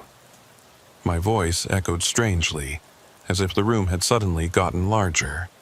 I moved back to the door, but when I reached it, I realized I was no longer in room 217. The number on the door, visible from the inside, read 219. That wasn't possible. I'd entered 217 less than a minute ago. How could I now be in a different room? I stepped back into the hallway looking for the deputies, looking for any sign of where I was. But the hallway was different now too. It was longer, stretching out in both directions, further than it should have been able to go given the size of the building. And the numbers on the doors were all wrong. 223, 225, 228, 231. They weren't in any logical order. I pulled out my phone to call for backup, but there was no signal. Not even one bar. The screen flickered, showing the time, 1:47 a.m., and then went dark. Dead, just like Marcus's phone. "Okay," I said out loud, trying to keep calm. "There's a rational explanation for this. Old building, weird layout, I got turned around. Just need to find the stairs and get back outside." But even as I said it, I knew something was fundamentally wrong with this place. The rooms were changing, shifting, rearranging themselves. Or maybe I was moving through them in a way that defied normal geometry. Either way, I needed to get out. Now. I started down the hallway, looking for the stairs I'd used to come up. But every door I passed was numbered in that same illogical sequence. And behind each door, I could hear sounds. Whispers, footsteps, the creak of bed springs, the hiss of old pipes. Signs of habitation, signs of life. But when I tried the handles, all the doors were locked. After what felt like hours but was probably only minutes, I finally found a stairway. I hurried down, taking the steps 2 at a time, desperate to reach ground level and get outside. When I burst through the door at the bottom, I found myself in the parking lot. The deputies were there, standing next to their patrol cars, looking confused. "Agent Bishop, where the hell did you go? We lost you in that room, and when we went looking for you, the hallway was gone." "What do you mean, gone?" "I mean gone. We went back to the door marked staff only, and it opened into a closet. Just a storage closet with cleaning supplies. No stairway, no interior hallway, nothing. We've been out here for the last 20 minutes trying to figure out where you went." I looked back at the motel. From out here, it looked completely normal. A rundown, 2-story building with an exterior walkway on the 2nd floor. No sign of the interior hallway I'd just been walking through. No sign of the rooms with their impossible numbers. "Did you see anyone else come out?" I asked. "No one. Place is dead quiet. What happened up there?" I didn't know how to answer that. I didn't know what had happened. All I knew was that Marcus was missing. This motel was wrong in ways I couldn't explain, and I needed to figure out what the hell was going on before anyone else disappeared. "We're not done here," I said. "Not by a long shot." The rest of that night was a blur of activity.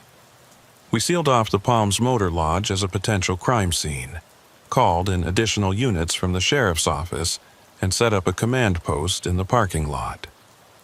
I spent hours on the phone with my superiors in Jacksonville, explaining what little I could about the situation. They were skeptical, and I couldn't blame them, but the fact remained that a federal informant had disappeared from this location, and we had evidence he'd been here.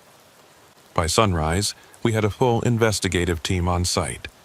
Crime scene technicians, additional agents from the Jacksonville field office, even a K-9 unit to search for any sign of Marcus. But despite hours of searching, we found nothing beyond what I'd already documented. No additional evidence, no witnesses, no trace of where Marcus had gone. The architecture of the building became a central focus of the investigation.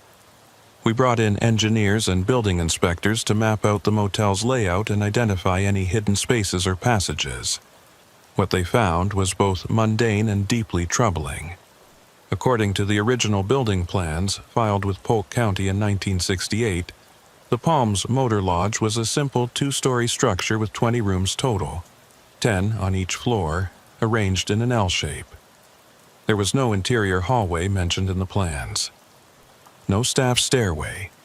The only access to the second floor was via exterior stairs at each end of the building.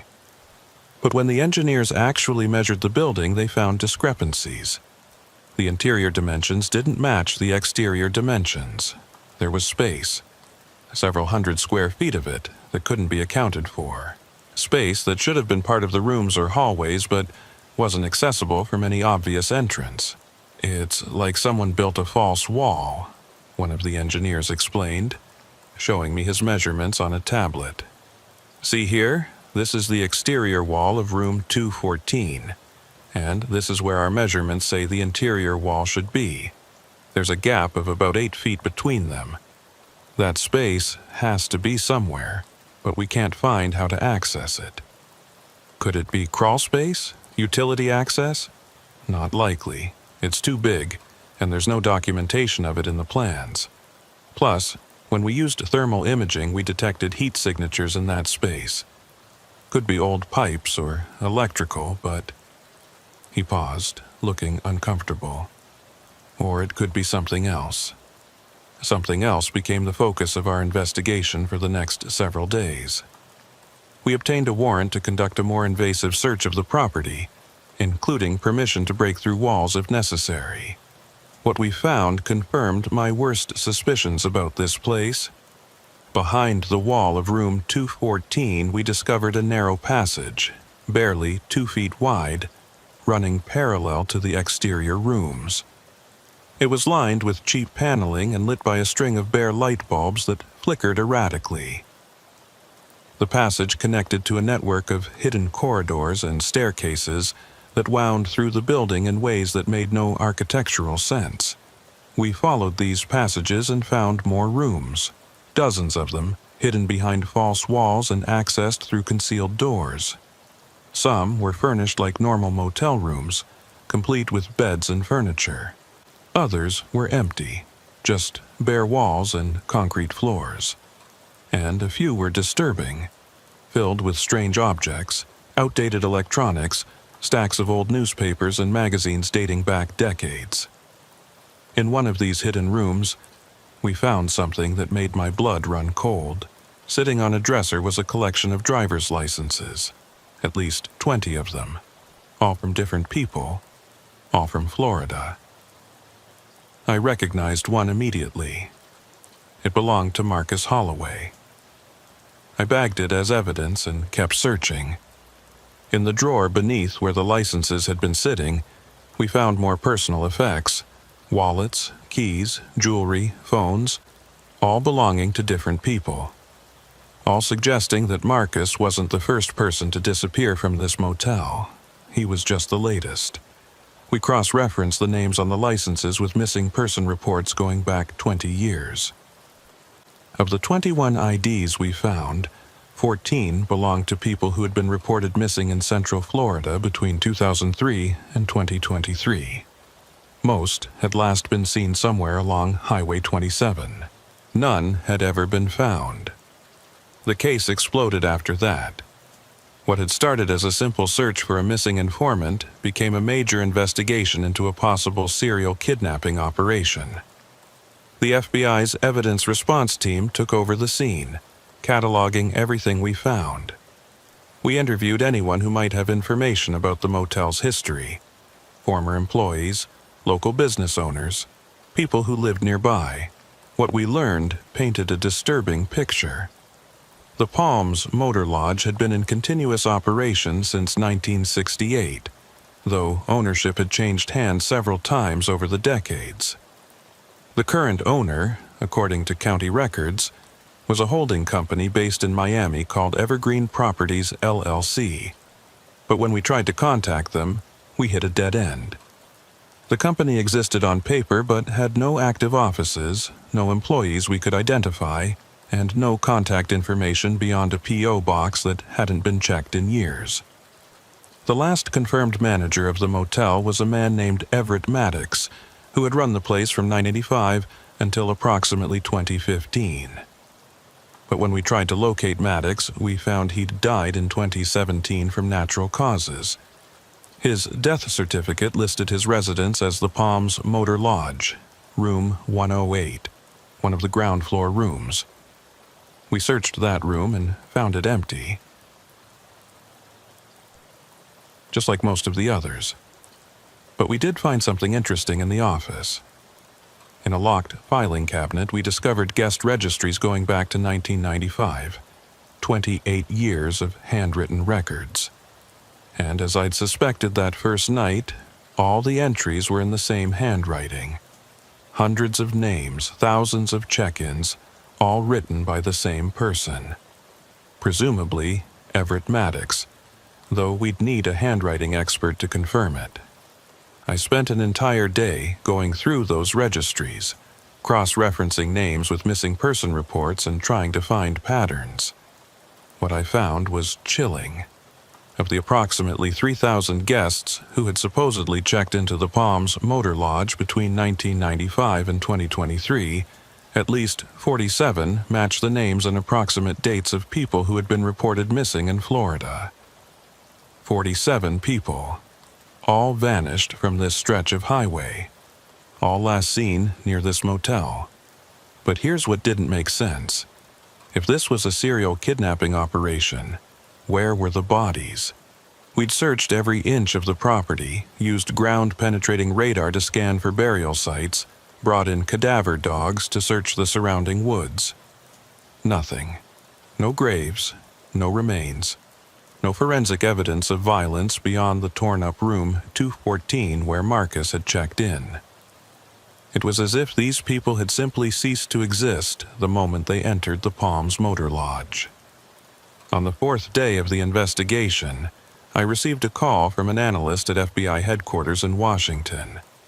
She'd been reviewing the case file and had found something interesting in the architectural surveys. Agent Bishop, I've been looking at the thermal imaging and structural scans of the motel, and there's something off about the interior spaces. The dimensions keep changing. What do you mean, changing? I mean, the scans we took on day 1 don't match the scans from day 3. The hidden passages you found? They're in different locations now. Rooms that showed up as sealed on Monday are accessible on Wednesday, and some of the spaces that were accessible on Tuesday are now showing as solid walls. I thought about what I'd experienced that first night. The hallways that seemed to shift and change. The room numbers that didn't make sense. The way I'd entered 217 and somehow ended up in 219. You're saying the building is physically changing? I asked, though I could barely believe I was asking such a question. I'm saying the measurements are inconsistent, which either means our equipment is malfunctioning or, she paused, or something very strange is happening with that building's interior structure. I think you need to bring in specialists, engineers who deal with unusual architectural phenomena, maybe even researchers who study anomalous spaces. After that call, I went back to the motel alone. It was late afternoon, the sun starting to dip toward the horizon, casting long shadows across the parking lot. Most of the investigation team had wrapped up for the day, leaving just a few technicians working in the office and a patrol car outside for security. I walked up to the second floor and stood on the walkway, looking at room 214. The door was open, sealed with crime scene tape, but otherwise unchanged. I ducked under the tape and stepped inside. The room looked exactly as it had that first night. Mattress askew, dresser ransacked, bathroom door hanging loose. We'd documented and photographed everything, collected what little evidence there was. But standing here now, in the fading light, I noticed something we'd missed. On the wall opposite the bed, near the ceiling, there was writing. Faint, scratched into the plaster with something sharp. It was hard to see unless the light hit it at just the right angle, which explained why we'd missed it during the initial search. I pulled out my flashlight and shone it directly at the wall. The writing was a list of numbers. Room numbers, I realized. And next to each number was a date, 214, 3/23/23, 2/17, 3/23/23, 2/19, 3/24/23, 2/26, 3/24/23, 2/31, 3/25/23. Today's date was March 27th. The last entry was dated 2 days ago. These weren't old markings, they were fresh. And the handwriting looked like Marcus's. Had Marcus made it back to this room after that first night? Had he been moving through the building, tracking which rooms he'd been in and when? And if so, where was he now? I photographed the writing and sent it to the analysis team. Then I stood there in the empty room, thinking. Marcus had left me a note saying the rooms move, that the numbers change. I'd experienced it myself. But what if it wasn't just perception? What if the building really was changing? Rearranging its interior spaces according to some pattern or logic we didn't understand. I pulled out my notebook and sketched out the room numbers Marcus had written down. 214, 217, 219, 226, 231.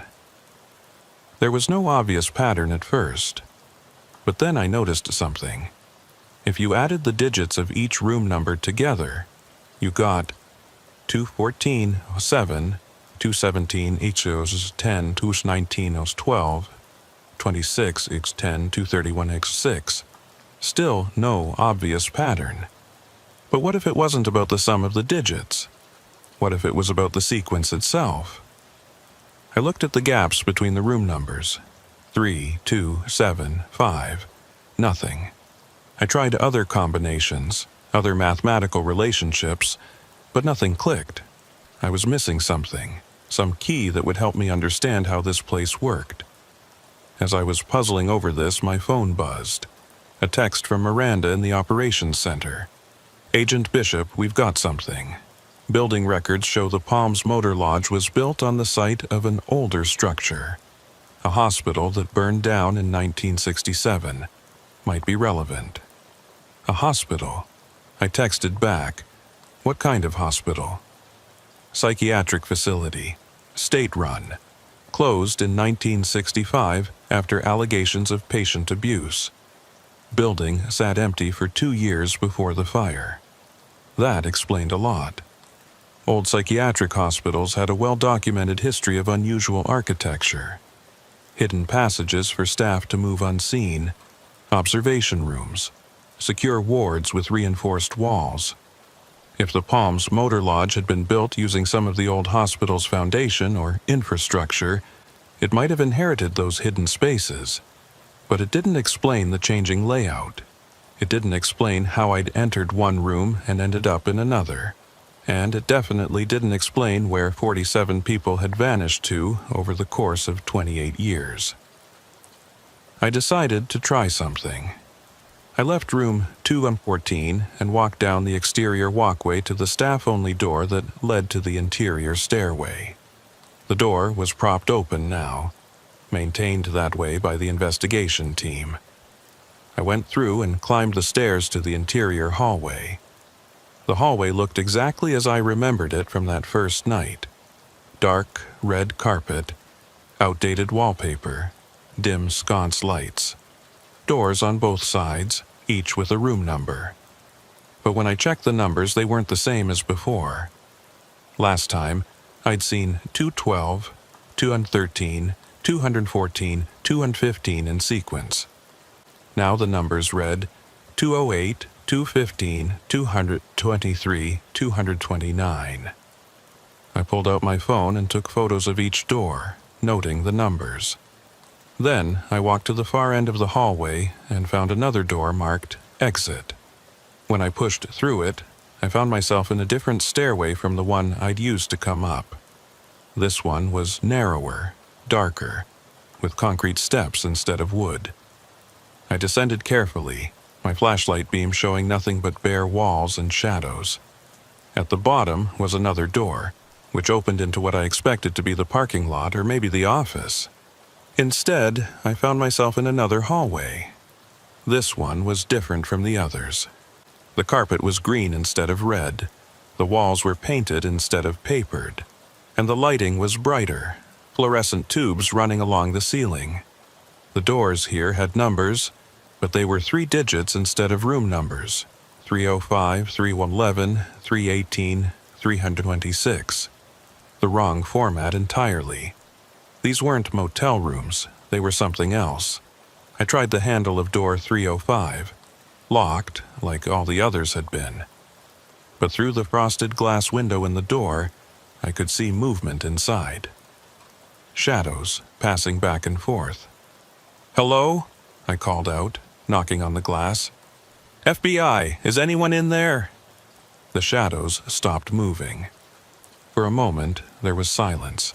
Then I heard a voice muffled by the door but clear enough to understand. "Agent Bishop." My heart nearly stopped. I knew that voice.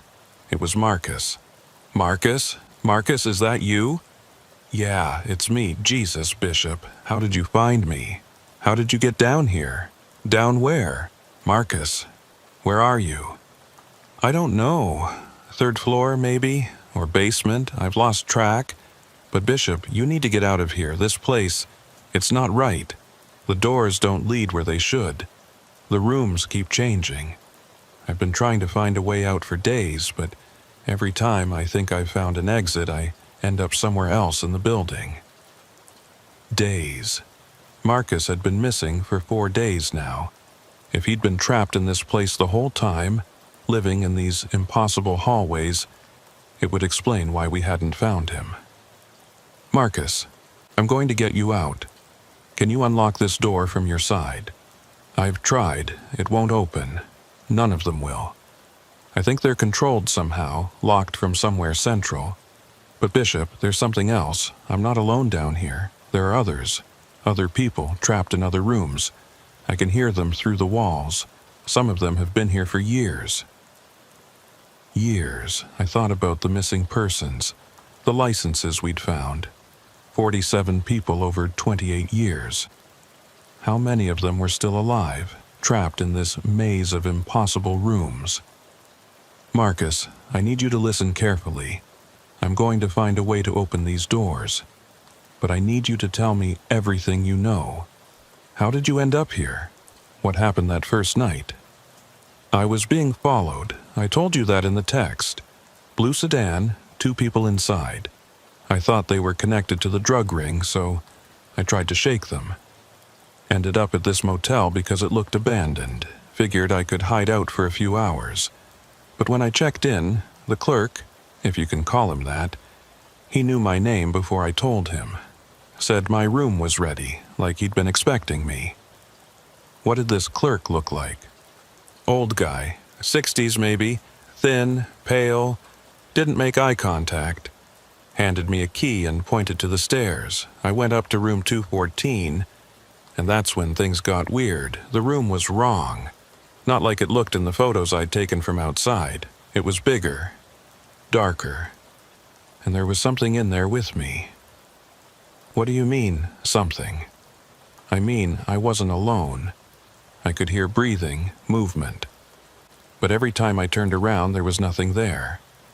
I tried to leave, but the door wouldn't open. So I called out, said I was FBI, demanded to be let out. That's when the lights went out. Marcus's voice had taken on a strained quality, like he was reliving a trauma.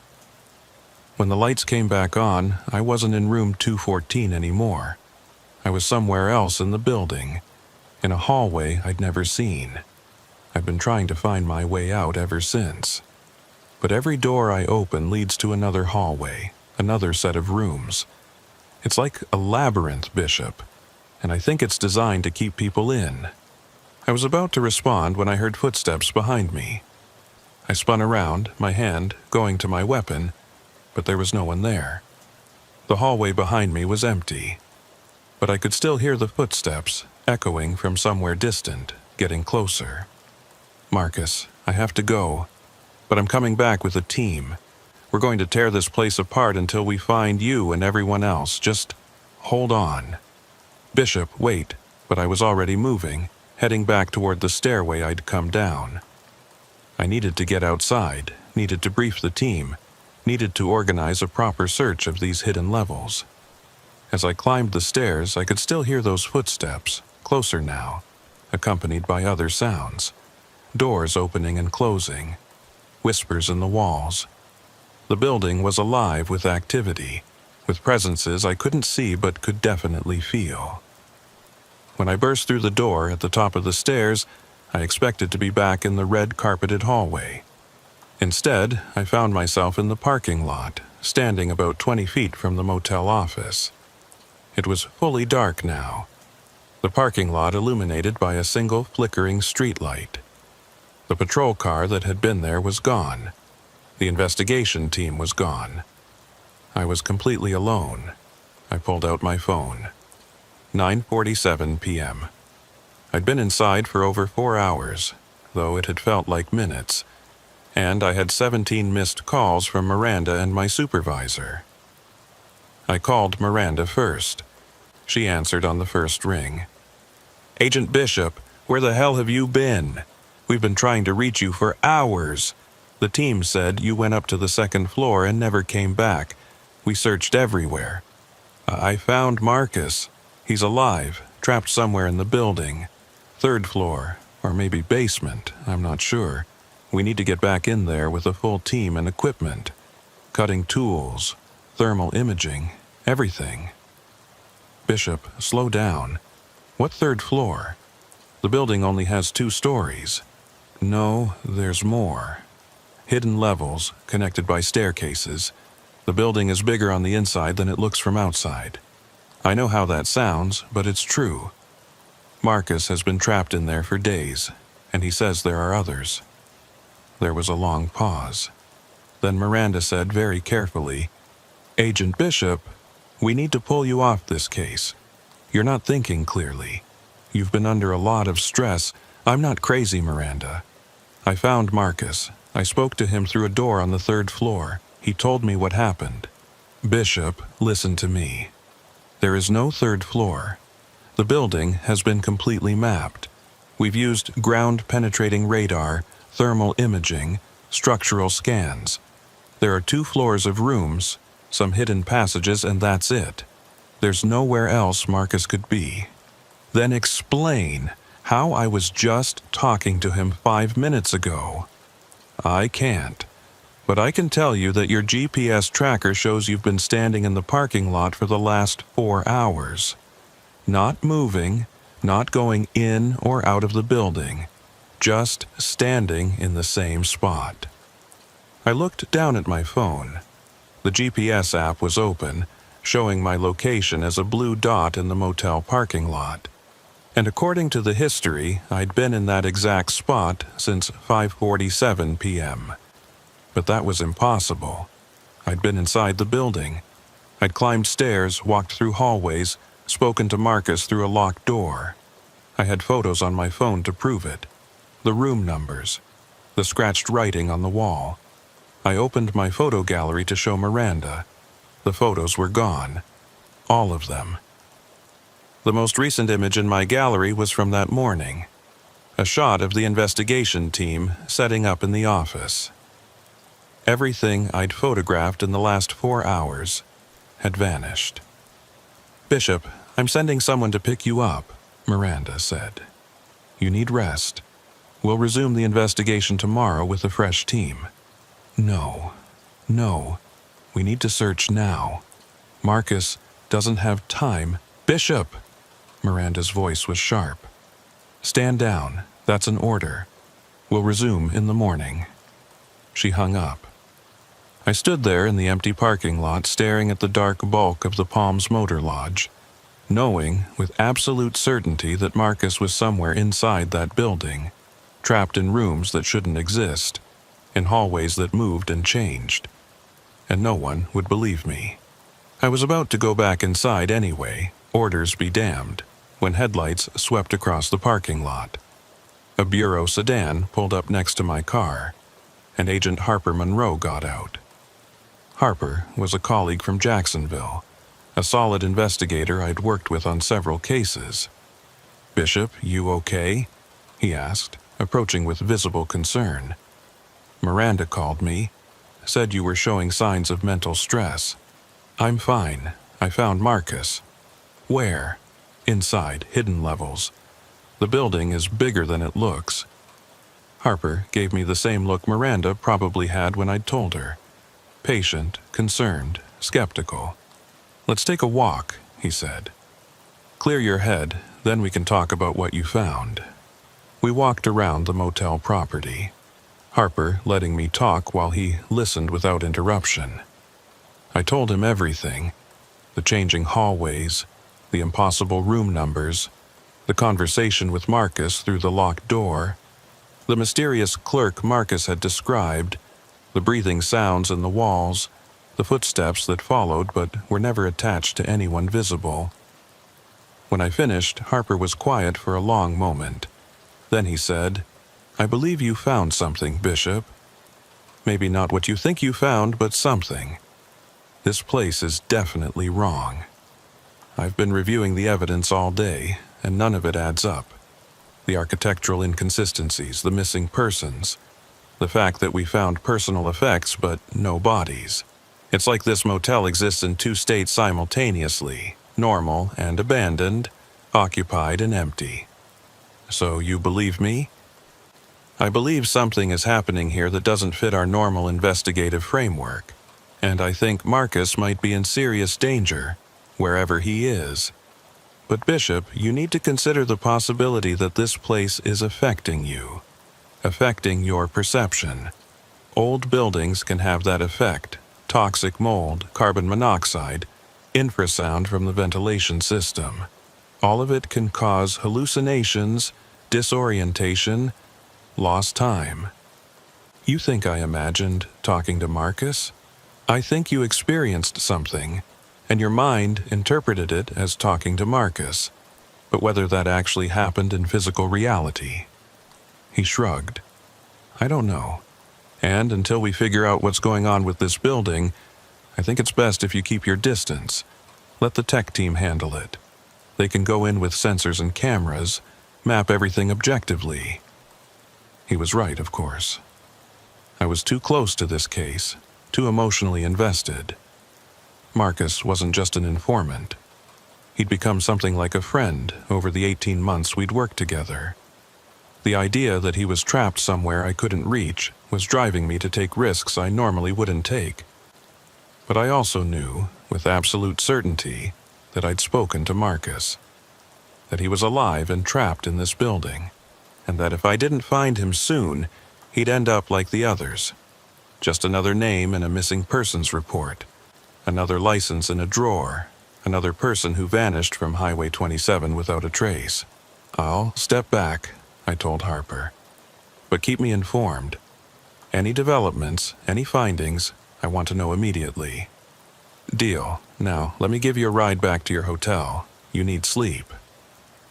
I agreed, too exhausted to argue. As we drove away from the Palms Motor Lodge, I looked back at the building in the side mirror. In the darkness, with its broken sign and boarded windows, it looked exactly like what it was supposed to be: an abandoned motel, forgotten by time, slowly crumbling into decay. But I knew better. Inside that innocuous structure was something impossible, something that defied normal physics and logic. And somewhere in its shifting hallways, Marcus Holloway was fighting to survive. I spent the next 2 days on forced leave, ostensibly to rest and recover from what my superiors were calling investigative stress. But I couldn't rest. Every time I closed my eyes, I saw those hallways, those room numbers that didn't make sense. I heard Marcus's voice through that locked door, desperate and scared. So instead of resting, I researched. I spent hours in the public library, digging through newspaper archives and county records, trying to learn everything I could about the Palms Motor Lodge and the psychiatric hospital that had stood there before. What I found was disturbing. The hospital, called the Polk County Psychiatric Facility, had opened in 1952 as a state-run institution for the mentally ill. But according to newspaper accounts from the 1960s, it had been much more than that. Former staff members who came forward after the facility closed described it as a place where experimental treatments were conducted, often without patient consent or oversight. One article from 1965, published in the Tampa Tribune, included testimony from a former nurse who described the hospital's layout as deliberately confusing. According to her, the building had been designed with multiple redundant corridors and locked sections specifically to disorient patients who attempted to escape. Some wings of the hospital were accessible only through other wings, creating a maze-like structure that made navigation nearly impossible for anyone unfamiliar with the layout. The nurse also described something else that caught my attention. She claimed that toward the end of the hospital's operation, several patients had gone missing within the building itself. They'd been seen going into their rooms or the common areas, but were never seen again. Staff had searched, of course, but the missing patients were never found. The official explanation was that they'd escaped and died in the surrounding wilderness. But the nurse didn't believe that. She thought they were still in the building somewhere, lost in sections that even the staff didn't know about. The hospital had burned in 1967, supposedly an electrical fire that gutted most of the structure. But some of the foundation and lower levels had survived. According to building records, when the Palms Motor Lodge was constructed in 1968, the developers had used the existing foundation where structurally sound, incorporating some of the old hospital's infrastructure into the new motel. That explained the hidden passages, the confusing layout. But it didn't explain the impossible geometry I'd experienced. Buildings didn't change their interior dimensions. Hallways didn't shift and rearrange. Not unless. I spent another hour searching for information about architectural anomalies, places where the physical structure seemed to defy normal logic. What I found was mostly pseudoscience and conspiracy theories, but there were a few documented cases of buildings with unusual properties. Places where people reported getting lost despite simple layouts, where rooms seemed to be in different locations depending on how you approached them, where the interior space seemed larger than the exterior dimensions allowed. Most of these cases had rational explanations: optical illusions, poor navigation, buildings constructed on multiple levels that confused visitors. But a few remained unexplained, puzzles that architects and investigators had never quite solved. The Winchester Mystery House in California was one example. The House on the Rock in Wisconsin was another. Buildings that had been designed and constructed in unusual ways, often by eccentric owners with specific goals in mind. Had the psychiatric hospital been deliberately designed to confuse? and had that design carried over into the motel built on its ruins. On the third day of my forced leave, I received a call from Harper. "Bishop, you need to get down here. We found something." I was in my car 10 minutes later, making the drive from Jacksonville to Lake Wales in record time. When I arrived at the Palms Motor Lodge, the parking lot was full of vehicles, bureau sedans, sheriff's patrol cars, a large truck from the evidence response team. The motel had been completely cordoned off, crime scene tape stretching around the entire property. Harper met me at the perimeter. "You're technically not supposed to be here, but I figured you'd want to see this." We were doing another sweep of the hidden passages when one of the techs noticed something odd. "Come on." He led me into the building, through the office, and up the staff stairway to the red, carpeted hallway I'd walked through 3 days ago. But when we reached the top of the stairs, I could see the hallway had changed again. The room numbers were different, and the layout seemed subtly altered. Doors that had been close together were now farther apart, and vice versa. "Notice anything different?" Harper asked. "The numbers, they've changed." "Exactly. We've been monitoring this hallway with cameras for the past 2 days. And every 12 hours, like clockwork, the room numbers change. Not the physical doors, those stay in the same position. But the numbers themselves, they rearrange. It's like someone is moving them deliberately." He showed me time-lapse footage on his tablet. The hallway, filmed from a fixed camera position. Over the course of 12 hours, the numbers on the doors slowly faded, then reappeared in different configurations. It looked almost like a digital effect, but Harper assured me it was real footage with no manipulation. "We think the numbers are on some kind of rotating mechanism," he explained. "Built into the doors somehow, but we can't figure out the pattern or the purpose.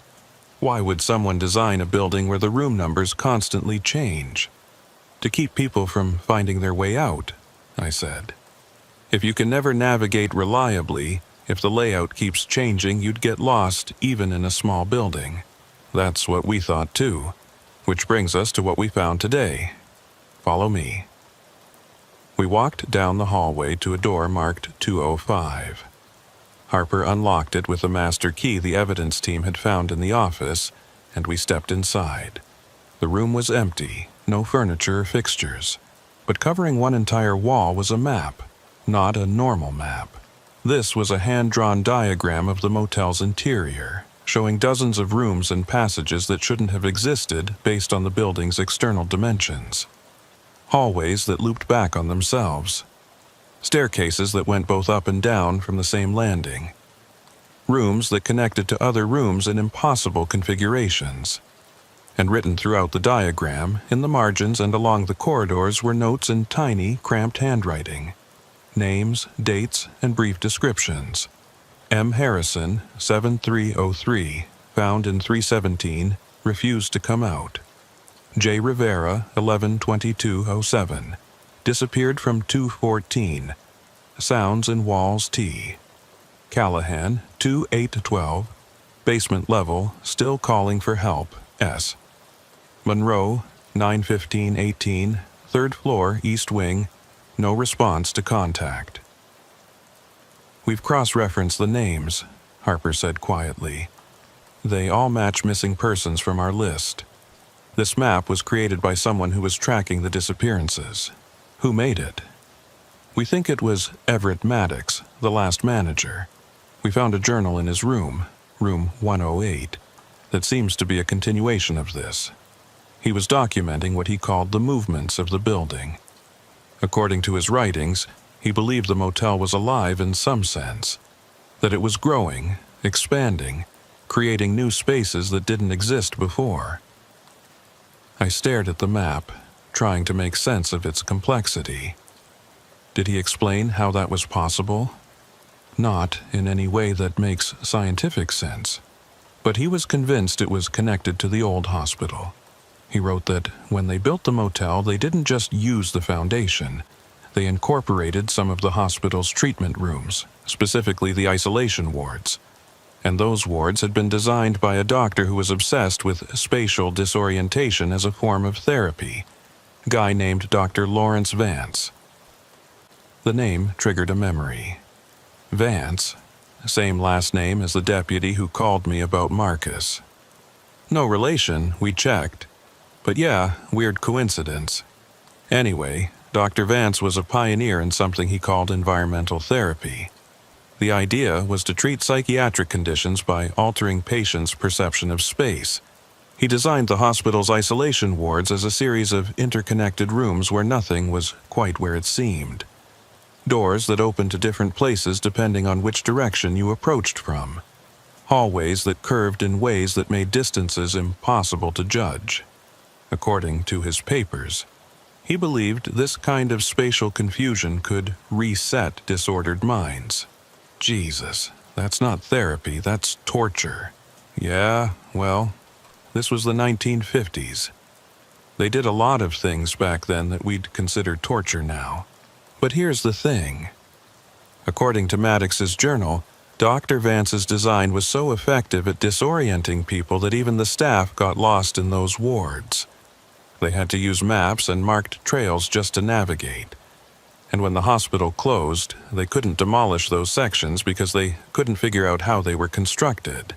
The walls didn't connect to anything. The rooms didn't align with the building's structure. So they just sealed them off. And then someone built a motel on top of them. Exactly. And somehow, over the decades, those sealed-off sections started expanding, opening up into the motel itself. Maddox documented it happening.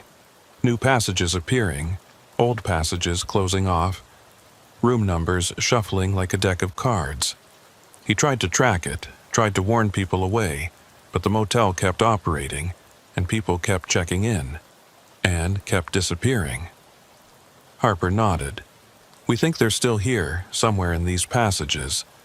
Maddox's last journal entry, dated about 6 months before he died, says he'd found a way into what he called the deep sections, places in the building that were so far from any entrance that people trapped there would never find their way out.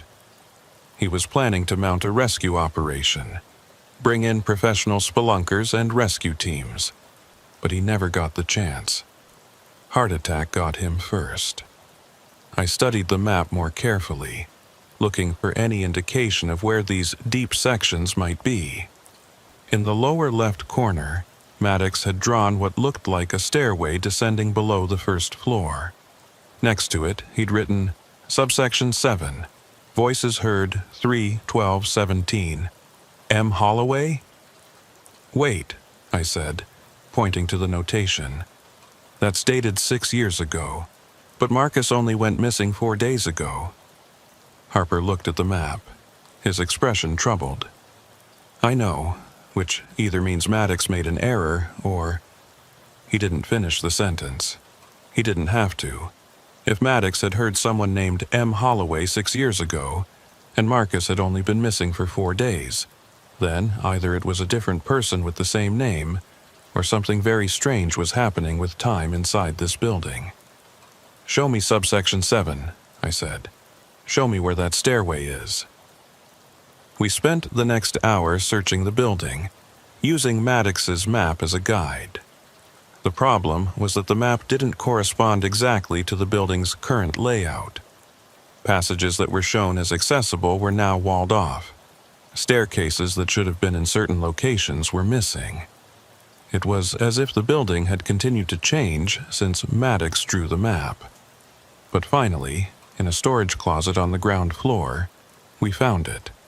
Hidden behind a set of metal shelving was a doorway that had been covered with drywall and painted over. The evidence team had missed it during their initial sweeps because it looked like a solid wall. But when Harper knocked on it, it sounded hollow. We got permission to break through, and within 20 minutes, we'd cut an opening large enough to enter. Beyond was a stairway, narrow and steep, descending into darkness. Unlike the other staircases in the building, this one was clearly original to the old hospital. The walls were exposed brick, and the steps were concrete with metal edging. Subsection 7, Harper said, shining his flashlight down the stairs. According to Maddox's notes, this leads to the hospital's deepest isolation ward, the place where Dr. Vance conducted his most extreme experiments. We need a full team, I said. Rescue equipment, lights, communication gear. If Marcus is down there, I know. But Bishop, you can't go. You're still on leave. Like hell I can't. Marcus is my informant, my responsibility. If anyone's going down there, it's me. We stared at each other for a long moment. Then Harper sighed. Fine, but we do this by the book. Full team, proper equipment, and if I say we pull out immediately. Agreed? Agreed. It took another 2 hours to assemble the team and equipment. By the time we were ready, it was nearly 8 p.m., the sky outside darkening. We had 6 people total. Me, Harper, 2 evidence technicians, and 2 rescue specialists from the Polk County Fire Department. We were equipped with climbing harnesses, rope, powerful flashlights, 2-way radios, and emergency air supplies in case we encountered bad atmosphere at lower levels. At exactly 8 o'clock p.m. we descended. The stairway went down much further than I'd expected. We descended maybe 40 feet, then 50, then 60. The air grew cooler and damper as we went lower, and the brick walls gave way to rough-hewn rock. This wasn't just a basement. This was carved into the bedrock beneath the building. Finally, the stairs ended at a heavy metal door. It was rusted, but intact, with a wheel lock like you'd see on a ship's bulkhead. Harper tried turning it. The mechanism was stiff, but after some effort, it gave way with a groan of metal on metal. Beyond was a corridor. Not the cramped, narrow passage I'd expected, but a wide hallway with high ceilings and doors lining both sides. The walls were painted institutional green, faded and peeling, and the floor was covered in old linoleum tiles. Emergency lights, battery-powered and ancient, cast a weak yellow glow every 20 feet or so. "This is it," Harper said quietly. "Subsection 7, the deep isolation ward." We moved down the corridor slowly, checking each door as we passed.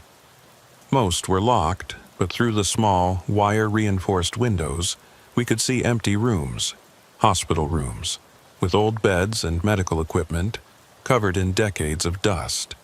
But some rooms were occupied, or had been. We found personal effects scattered around, clothes, suitcases, shoes, the belongings of people who'd disappeared, and on the walls of several rooms, we found scratched messages. Desperate pleas. Help me. 2009. Can't find the way out. How long have I been here? The dates ranged from 2003 to 2022. Nearly 20 years of messages, left by people who'd somehow ended up trapped in this place. But there were no bodies, no remains, just empty rooms with abandoned belongings. We continued deeper into the subsection, following the corridor as it turned and branched. The architecture was intentionally disorienting, just as Harper had described. Corridors that seemed to curve in impossible directions. Doors that opened onto rooms that shouldn't have fit within the building's footprint. At one point, we passed a door labeled 317, and then, 30 feet later, passed another door with the same number. "The rooms are repeating," one of the technicians said. "Or maybe we're moving in a circle." "No," Harper said, checking his GPS unit. "We're still heading south, or at least what should be south, but the signal is weak down here. Could be interference from the rock." After maybe an hour of searching, we heard it.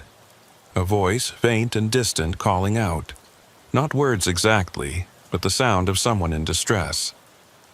We followed the sound, moving quickly now, our flashlight sweeping across the peeling walls and abandoned equipment. The voice led us to a door marked 305, the same number I'd seen in the green-carpeted hallway where I'd spoken to Marcus. Harper tried the handle. Locked, just like before. But unlike before, we had tools. One of the rescue specialists used a pry bar on the lock mechanism, and after a few minutes of work, the door swung open. Inside was a hospital room, furnished with an old metal bed frame and a small desk.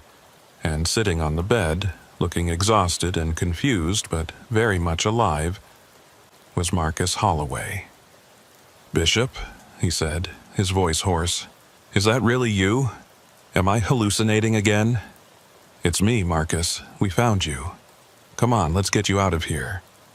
As we helped Marcus to his feet, he kept looking around the room as if he couldn't quite believe we were there. "I've been here for days," he said.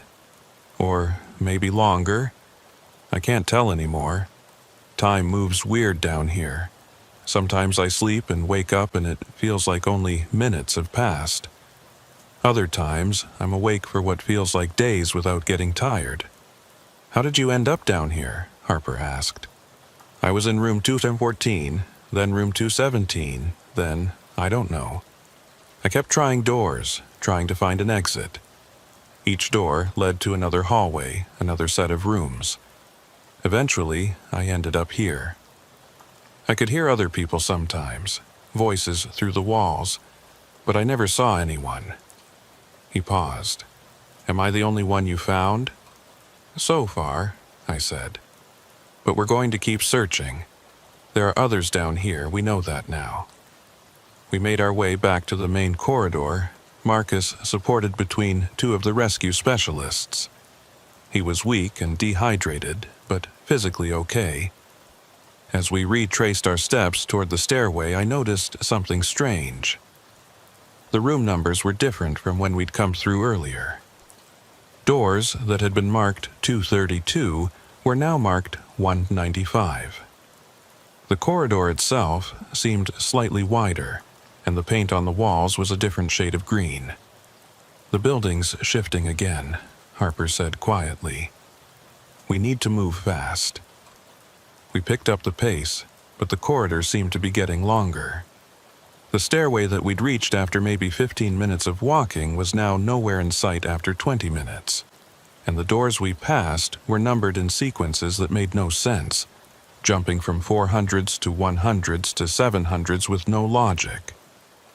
"We're lost," one of the technicians said, his voice tight with panic. "We need to go back." "There is no back," Harper said. "The corridor behind us has already changed. We keep moving forward. There has to be an exit." We walked for another 30 minutes, the corridor seeming to extend infinitely in both directions. Marcus was fading, his legs giving out, and we had to stop to give him water and rest. As we sat in that impossible hallway, surrounded by doors that led to abandoned rooms, I thought about Dr. Vance's experiments. This was his masterpiece, a space so disorienting that even with maps and equipment and training, we couldn't find our way out. Then I remembered something Marcus had said when I'd spoken to him through the door. The doors were controlled somehow, locked from somewhere central. If we could find that central location, maybe we could unlock all the doors at once, find the exit. "The control room," I said. "There has to be a control room somewhere, a place where they monitored the isolation wards." Harper looked at Maddox's map, which we'd photographed and brought with us. Near the center of subsection 7, he'd drawn a small square labeled Observation. "Here," Harper said. "We need to find this room. It should be near the center of the subsection." Using the map as a guide, imperfect as it was, we navigated toward what we hoped was the center of the ward. The doors we passed now were marked with letters instead of numbers. A, F, M, R. No pattern, no logic. But after what felt like hours, we found a door marked Observation, in faded stenciled letters. Harper tried the handle. Unlocked. We entered cautiously, flashlights sweeping the interior. The observation room was exactly what I'd hoped for. A central monitoring station with old CRT monitors showing various rooms and corridors throughout the subsection. Most of the monitors were dark, but a few were still functioning. powered by some ancient electrical system that had somehow survived decades of neglect. And on a desk in the center of the room, we found something that made my blood run cold. A logbook similar to the guest registries we'd found in the motel office, but this one documented patients, not guests. Entries going back to the 1950s, listing names, admission dates, room assignments, and treatment notes in cramped medical handwriting. The last few pages of the logbook were different. The handwriting was newer, and instead of patient names, it listed missing persons. The same names we'd found on the licenses in the motel room, and next to each name was a room number and a status. M. Harrison, room 3117, non-responsive, J. Rivera, room 214A, relocated. T. Callahan, room B9, voice contact only, and at the bottom of the page, the most recent entry, M. Holloway, room 305, extracted. Extracted, Harper read. Someone's been keeping records. Someone knows what's happening down here. We searched the observation room thoroughly and found what we were looking for, a control panel with switches labeled for each section of the ward. Most were in the locked position. I started flipping switches, one after another, hearing distant clicks and hums as locks throughout the subsection disengaged. And then, on one of the functioning monitors, I saw movement, a door opening in one of the distant corridors, and a figure emerging, thin, ragged, moving with the uncertain steps of someone who'd been locked up for a very long time. "There's someone else," I said, pointing to the monitor. "We need to find them." We spent the next hour systematically searching the now unlocked rooms, following the echoing sounds of doors opening throughout the subsection. We found 3 more people. A woman named Jessica Rivera, who'd been missing since 2007, a man named Thomas Callahan, who disappeared in 2012, and an elderly man who couldn't remember his own name, but who we later identified as Michael Harrison from a 2003 missing person report. All 3 were dehydrated, confused, and suffering from various degrees of psychological trauma. But they were alive. Against all odds, they'd survived years in this place, sustained by what? There was no food in the rooms, no water sources we could find. Yet they were alive. We got them to the observation room, where the rescue specialists began administering first aid and water.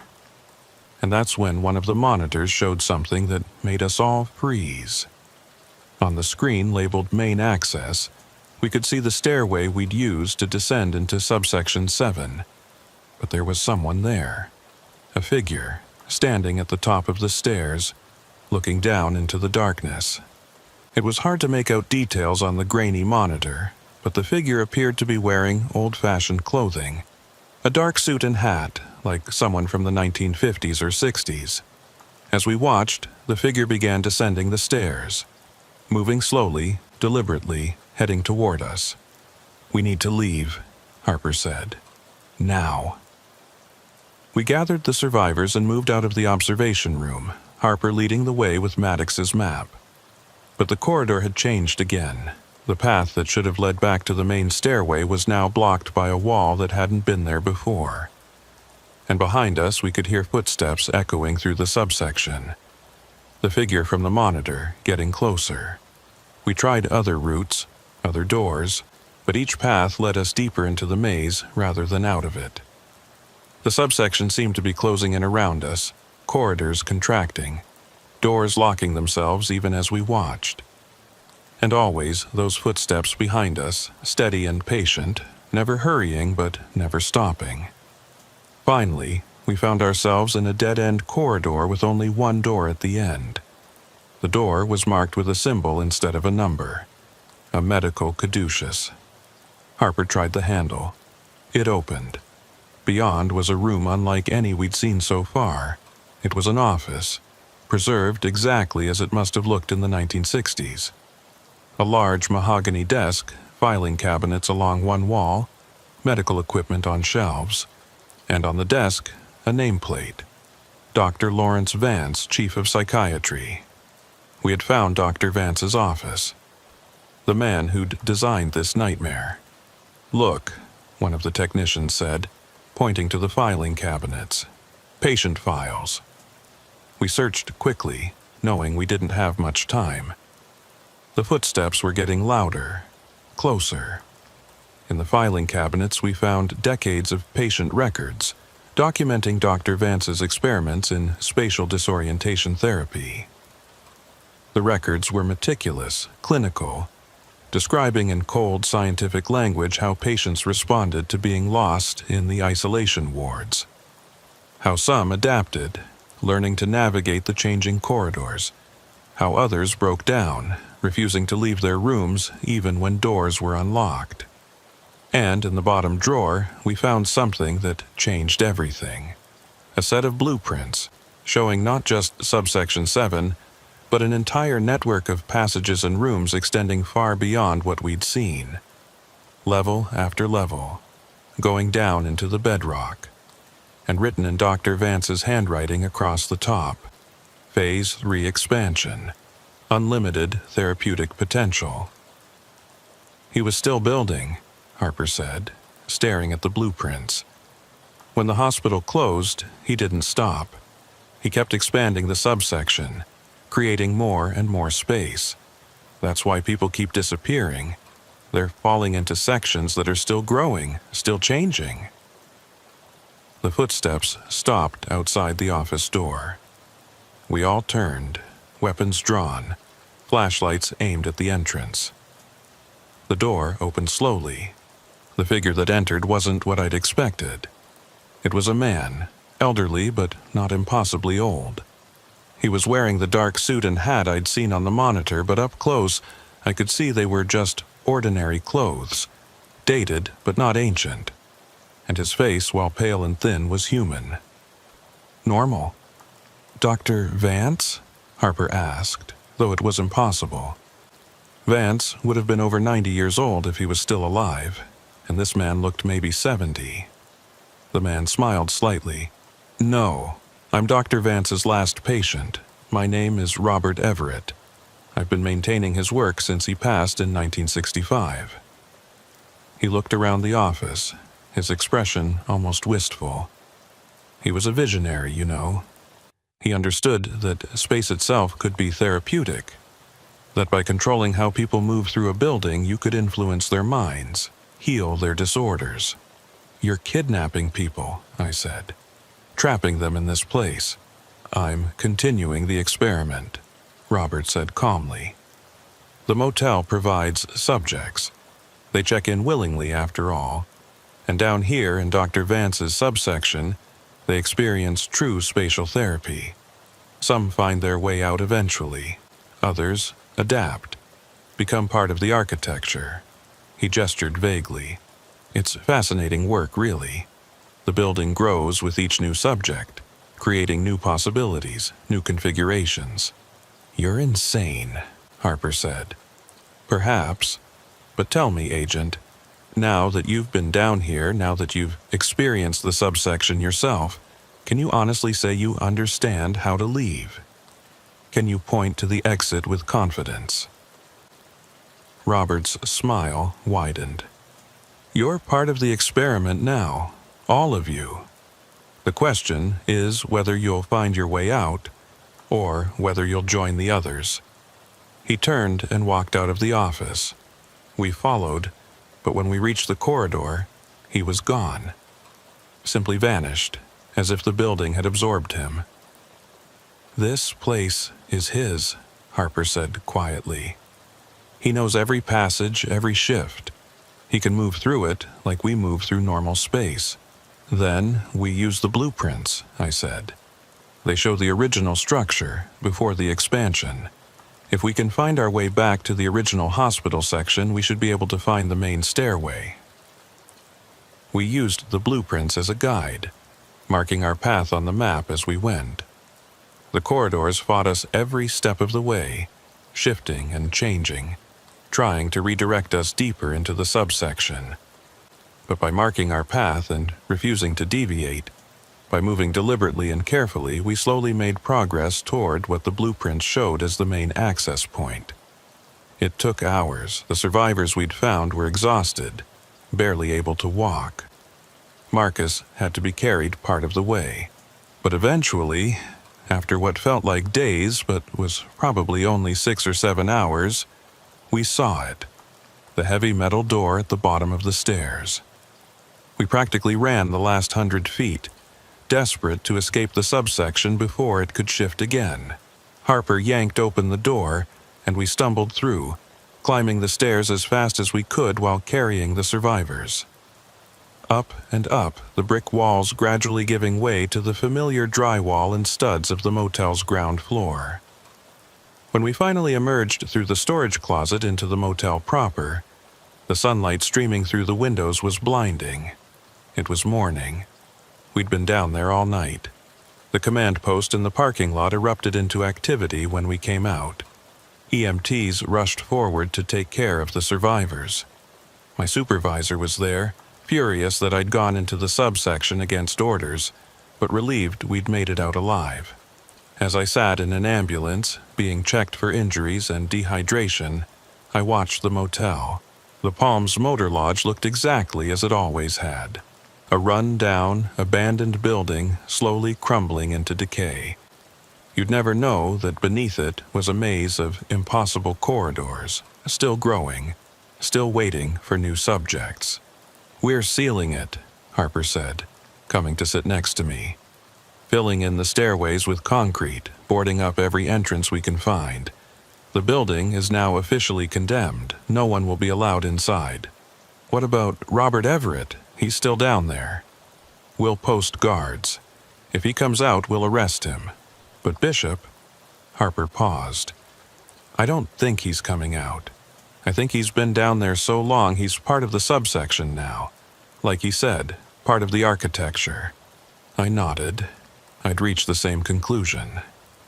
Robert Everett had spent decades in Dr. Vance's isolation ward, first as a patient and then as its caretaker. The subsection had shaped his mind just as surely as he'd shaped its passages. He belonged to it now, and it belonged to him. Over the next week, the survivors were hospitalized and debriefed. Their stories were remarkably consistent. They'd checked into the motel, entered their rooms, and found themselves unable to leave. Hours became days, days became years, all spent wandering through changing corridors, trapped in a building that grew around them like a living thing. Psychological evaluations showed they were all suffering from severe trauma, disorientation, and what the doctors called spatial memory disruption. They couldn't reliably navigate even simple buildings without getting lost. The subsection had permanently altered their perception of space. Marcus recovered physically, but mentally he was changed. He resigned as an informant, saying he could never go into another building without feeling like the walls might shift around him. I couldn't blame him. I felt the same way. The case was officially closed 3 months later. The Palms Motor Lodge was demolished, or at least the above-ground portion was.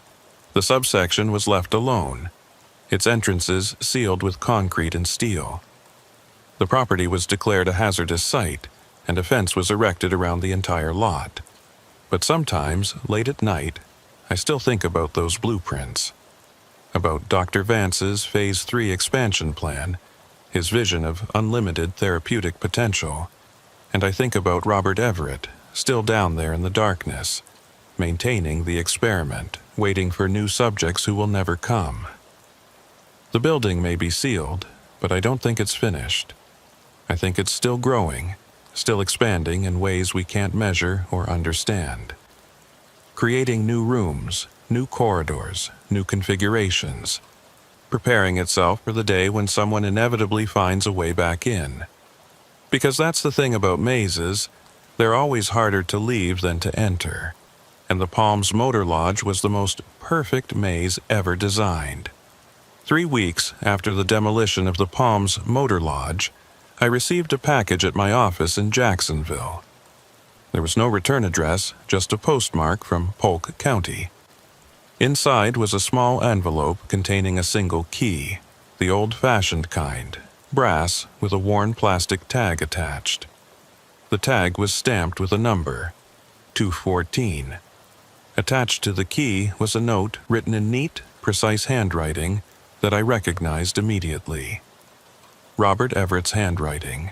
Agent Bishop, you didn't find everyone. Some prefer to stay. The subsection provides what they need: infinity, endless possibility, escape from linear existence. Dr. Vance understood that some minds can't function in normal space. They need somewhere larger, somewhere that changes. I've kept this place for them, for us. You can seal the entrances, but you can't seal the space itself. It exists independent of your measurements and maps. It's always been here beneath the surface, waiting. I showed the note to Harper. He wanted to mount another expedition into the subsection, to search for anyone we might have missed. But when we returned to the property, we found something impossible. The lot was empty, completely empty. The foundation, the sealed entrances, even the fence we'd erected, all of it was gone. In its place was just an empty stretch of land covered in scrub grass and palmetto bushes, as if the motel had never existed. The county records still showed the property's history, the demolition permits, the hazard warnings, all the documentation of what we'd found. But physically, there was no trace of the building. It was as if it had been erased from reality. We brought in ground-penetrating radar, searched for any sign of the subsection beneath the surface. The equipment showed nothing but undisturbed soil and bedrock. No voids, no passages, no evidence of Dr. Vance's isolation ward.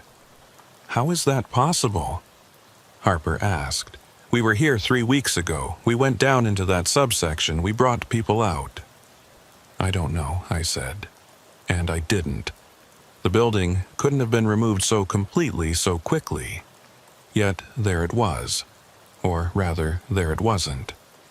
We interviewed the survivors again, hoping they could provide some explanation.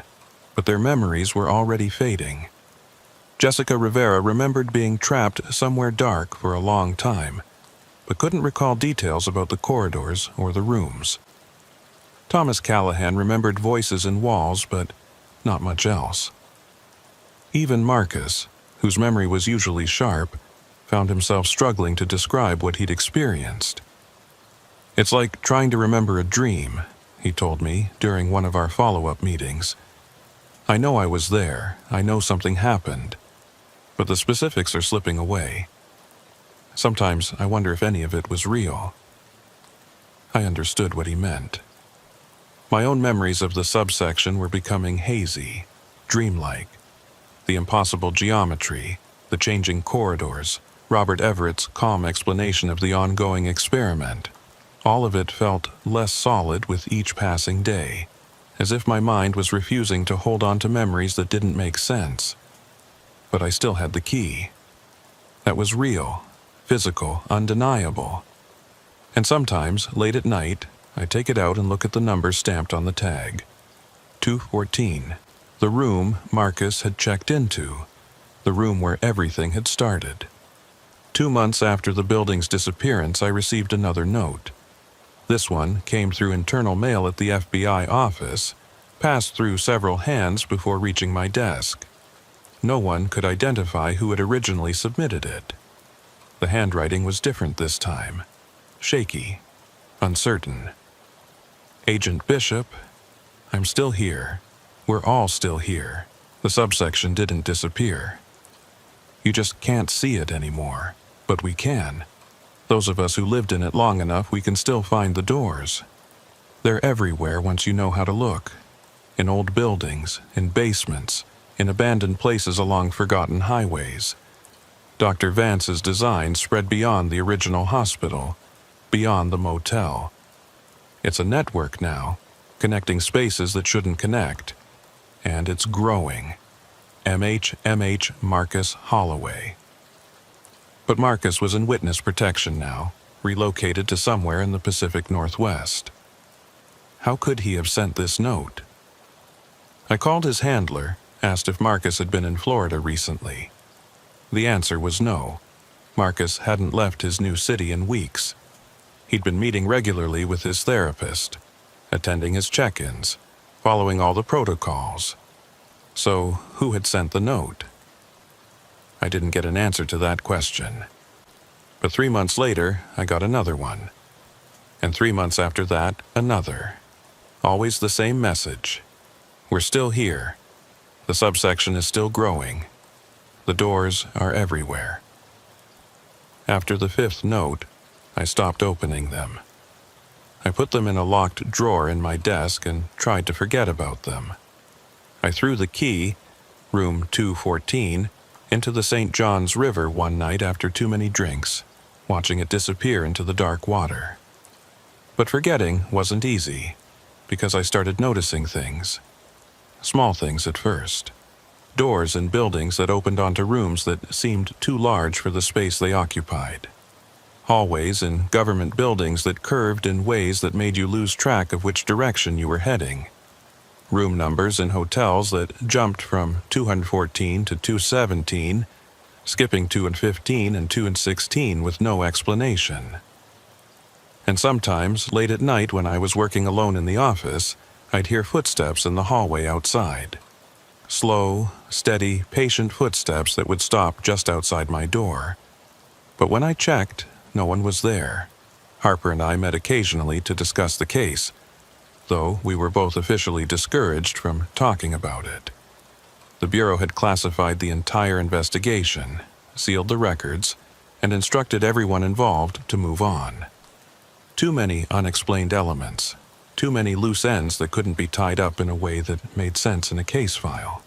"Do you ever wonder where they really are?" Harper asked me during one of these meetings. "The people we found in the subsection? Jessica, Thomas, Michael. They were checked into normal hospitals, given normal treatment. But sometimes I look at them and I think, are they really here? Or are they still in that place, and we're just seeing some kind of projection?" I had wondered the same thing. The survivors had never fully returned to normal life. They were physically present but somehow absent, as if part of them was still wandering those changing corridors. And sometimes, when I visited them, I'd catch them staring at walls or doors with an expression of recognition, as if they could see something the rest of us couldn't. Marcus was the worst. 6 months after his rescue, his therapist reported that he'd started drawing maps. Compulsively, obsessively, filling notebook after notebook with intricate diagrams of impossible architecture. Rooms that overlapped, corridors that looped back on themselves, staircases that ascended and descended simultaneously. When I visited him, he showed me some of the maps. They were disturbingly similar to the diagrams we'd found in Maddox's room and Dr. Vance's office. The same impossible geometry, the same disorienting layouts. "I can still see it," Marcus told me. "The subsection. It's not gone, Bishop. It's just hidden. And it's bigger now than when we were there. It's spread to other buildings, other places. Sometimes I walk into a room and I just know, that it's connected to the subsection. That if I went through the right door, I'd be back in those corridors." "Have you tried?" I asked, though I wasn't sure I wanted to know the answer. "Once, there was a door in my apartment building, in the basement, that felt wrong, like it was vibrating on some frequency I could barely perceive. I opened it, and beyond was a hallway that wasn't on the building plans. It looked just like the subsection. Same carpet, same lights, same smell." He paused. "I almost went in, almost stepped through. But I remembered what you said about Everett, about how he became part of the architecture. I didn't want that to happen to me. You did the right thing. Did I?" Marcus looked at me intently. "Sometimes I think I made a mistake.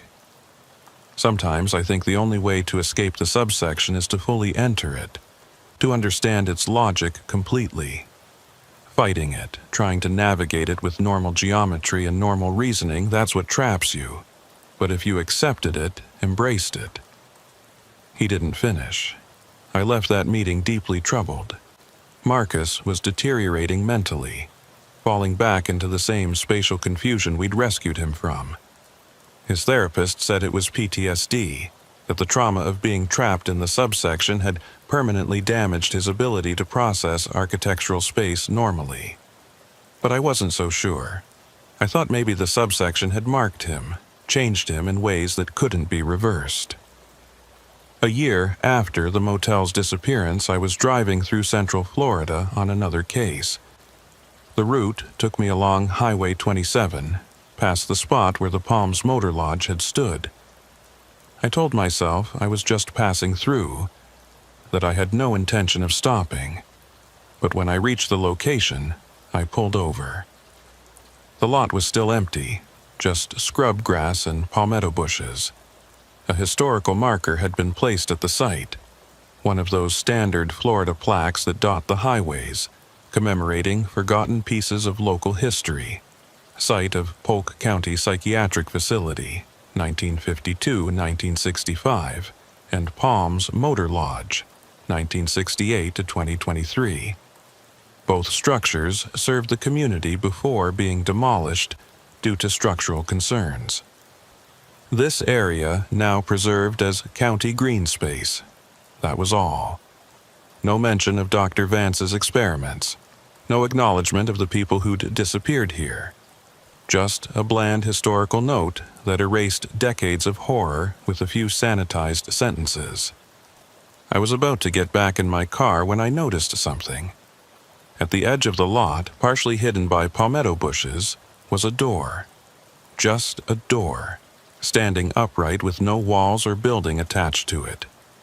It looked old, painted industrial green, with a wire-reinforced window and a number stenciled on it, 214. I approached slowly, half convinced it was a hallucination. But it was real. Solid wood, rusty hinges, the number clearly visible. I tried the handle, locked. Through the wire-reinforced window, I could see what looked like a corridor beyond. Not the empty Florida scrubland that should have been there, but an interior hallway. Red carpet, outdated wallpaper, dim sconce lights.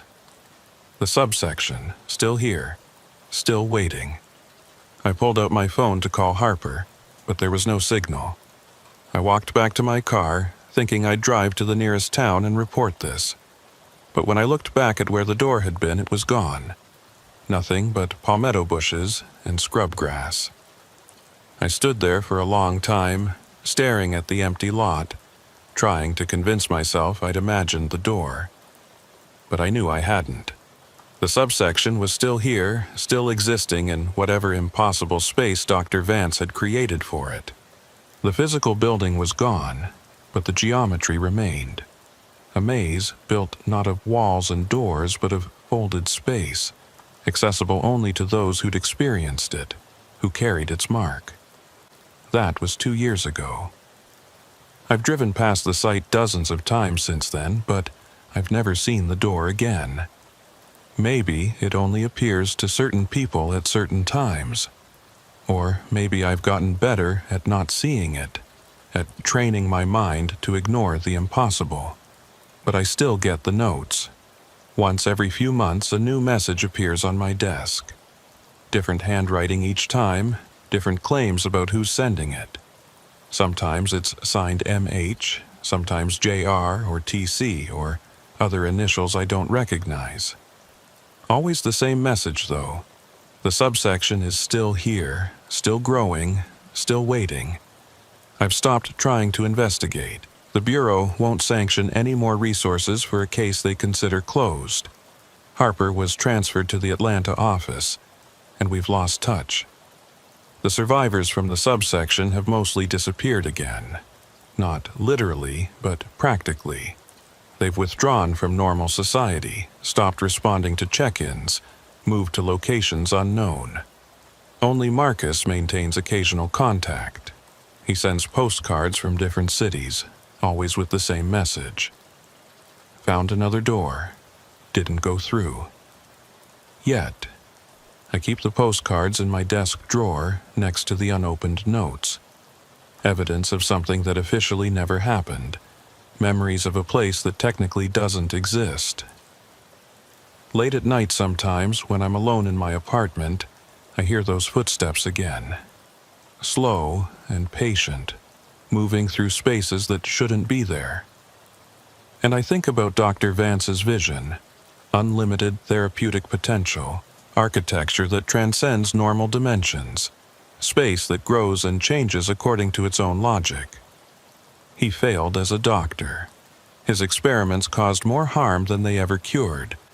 But as an architect, as a creator of impossible spaces, he succeeded beyond his wildest ambitions.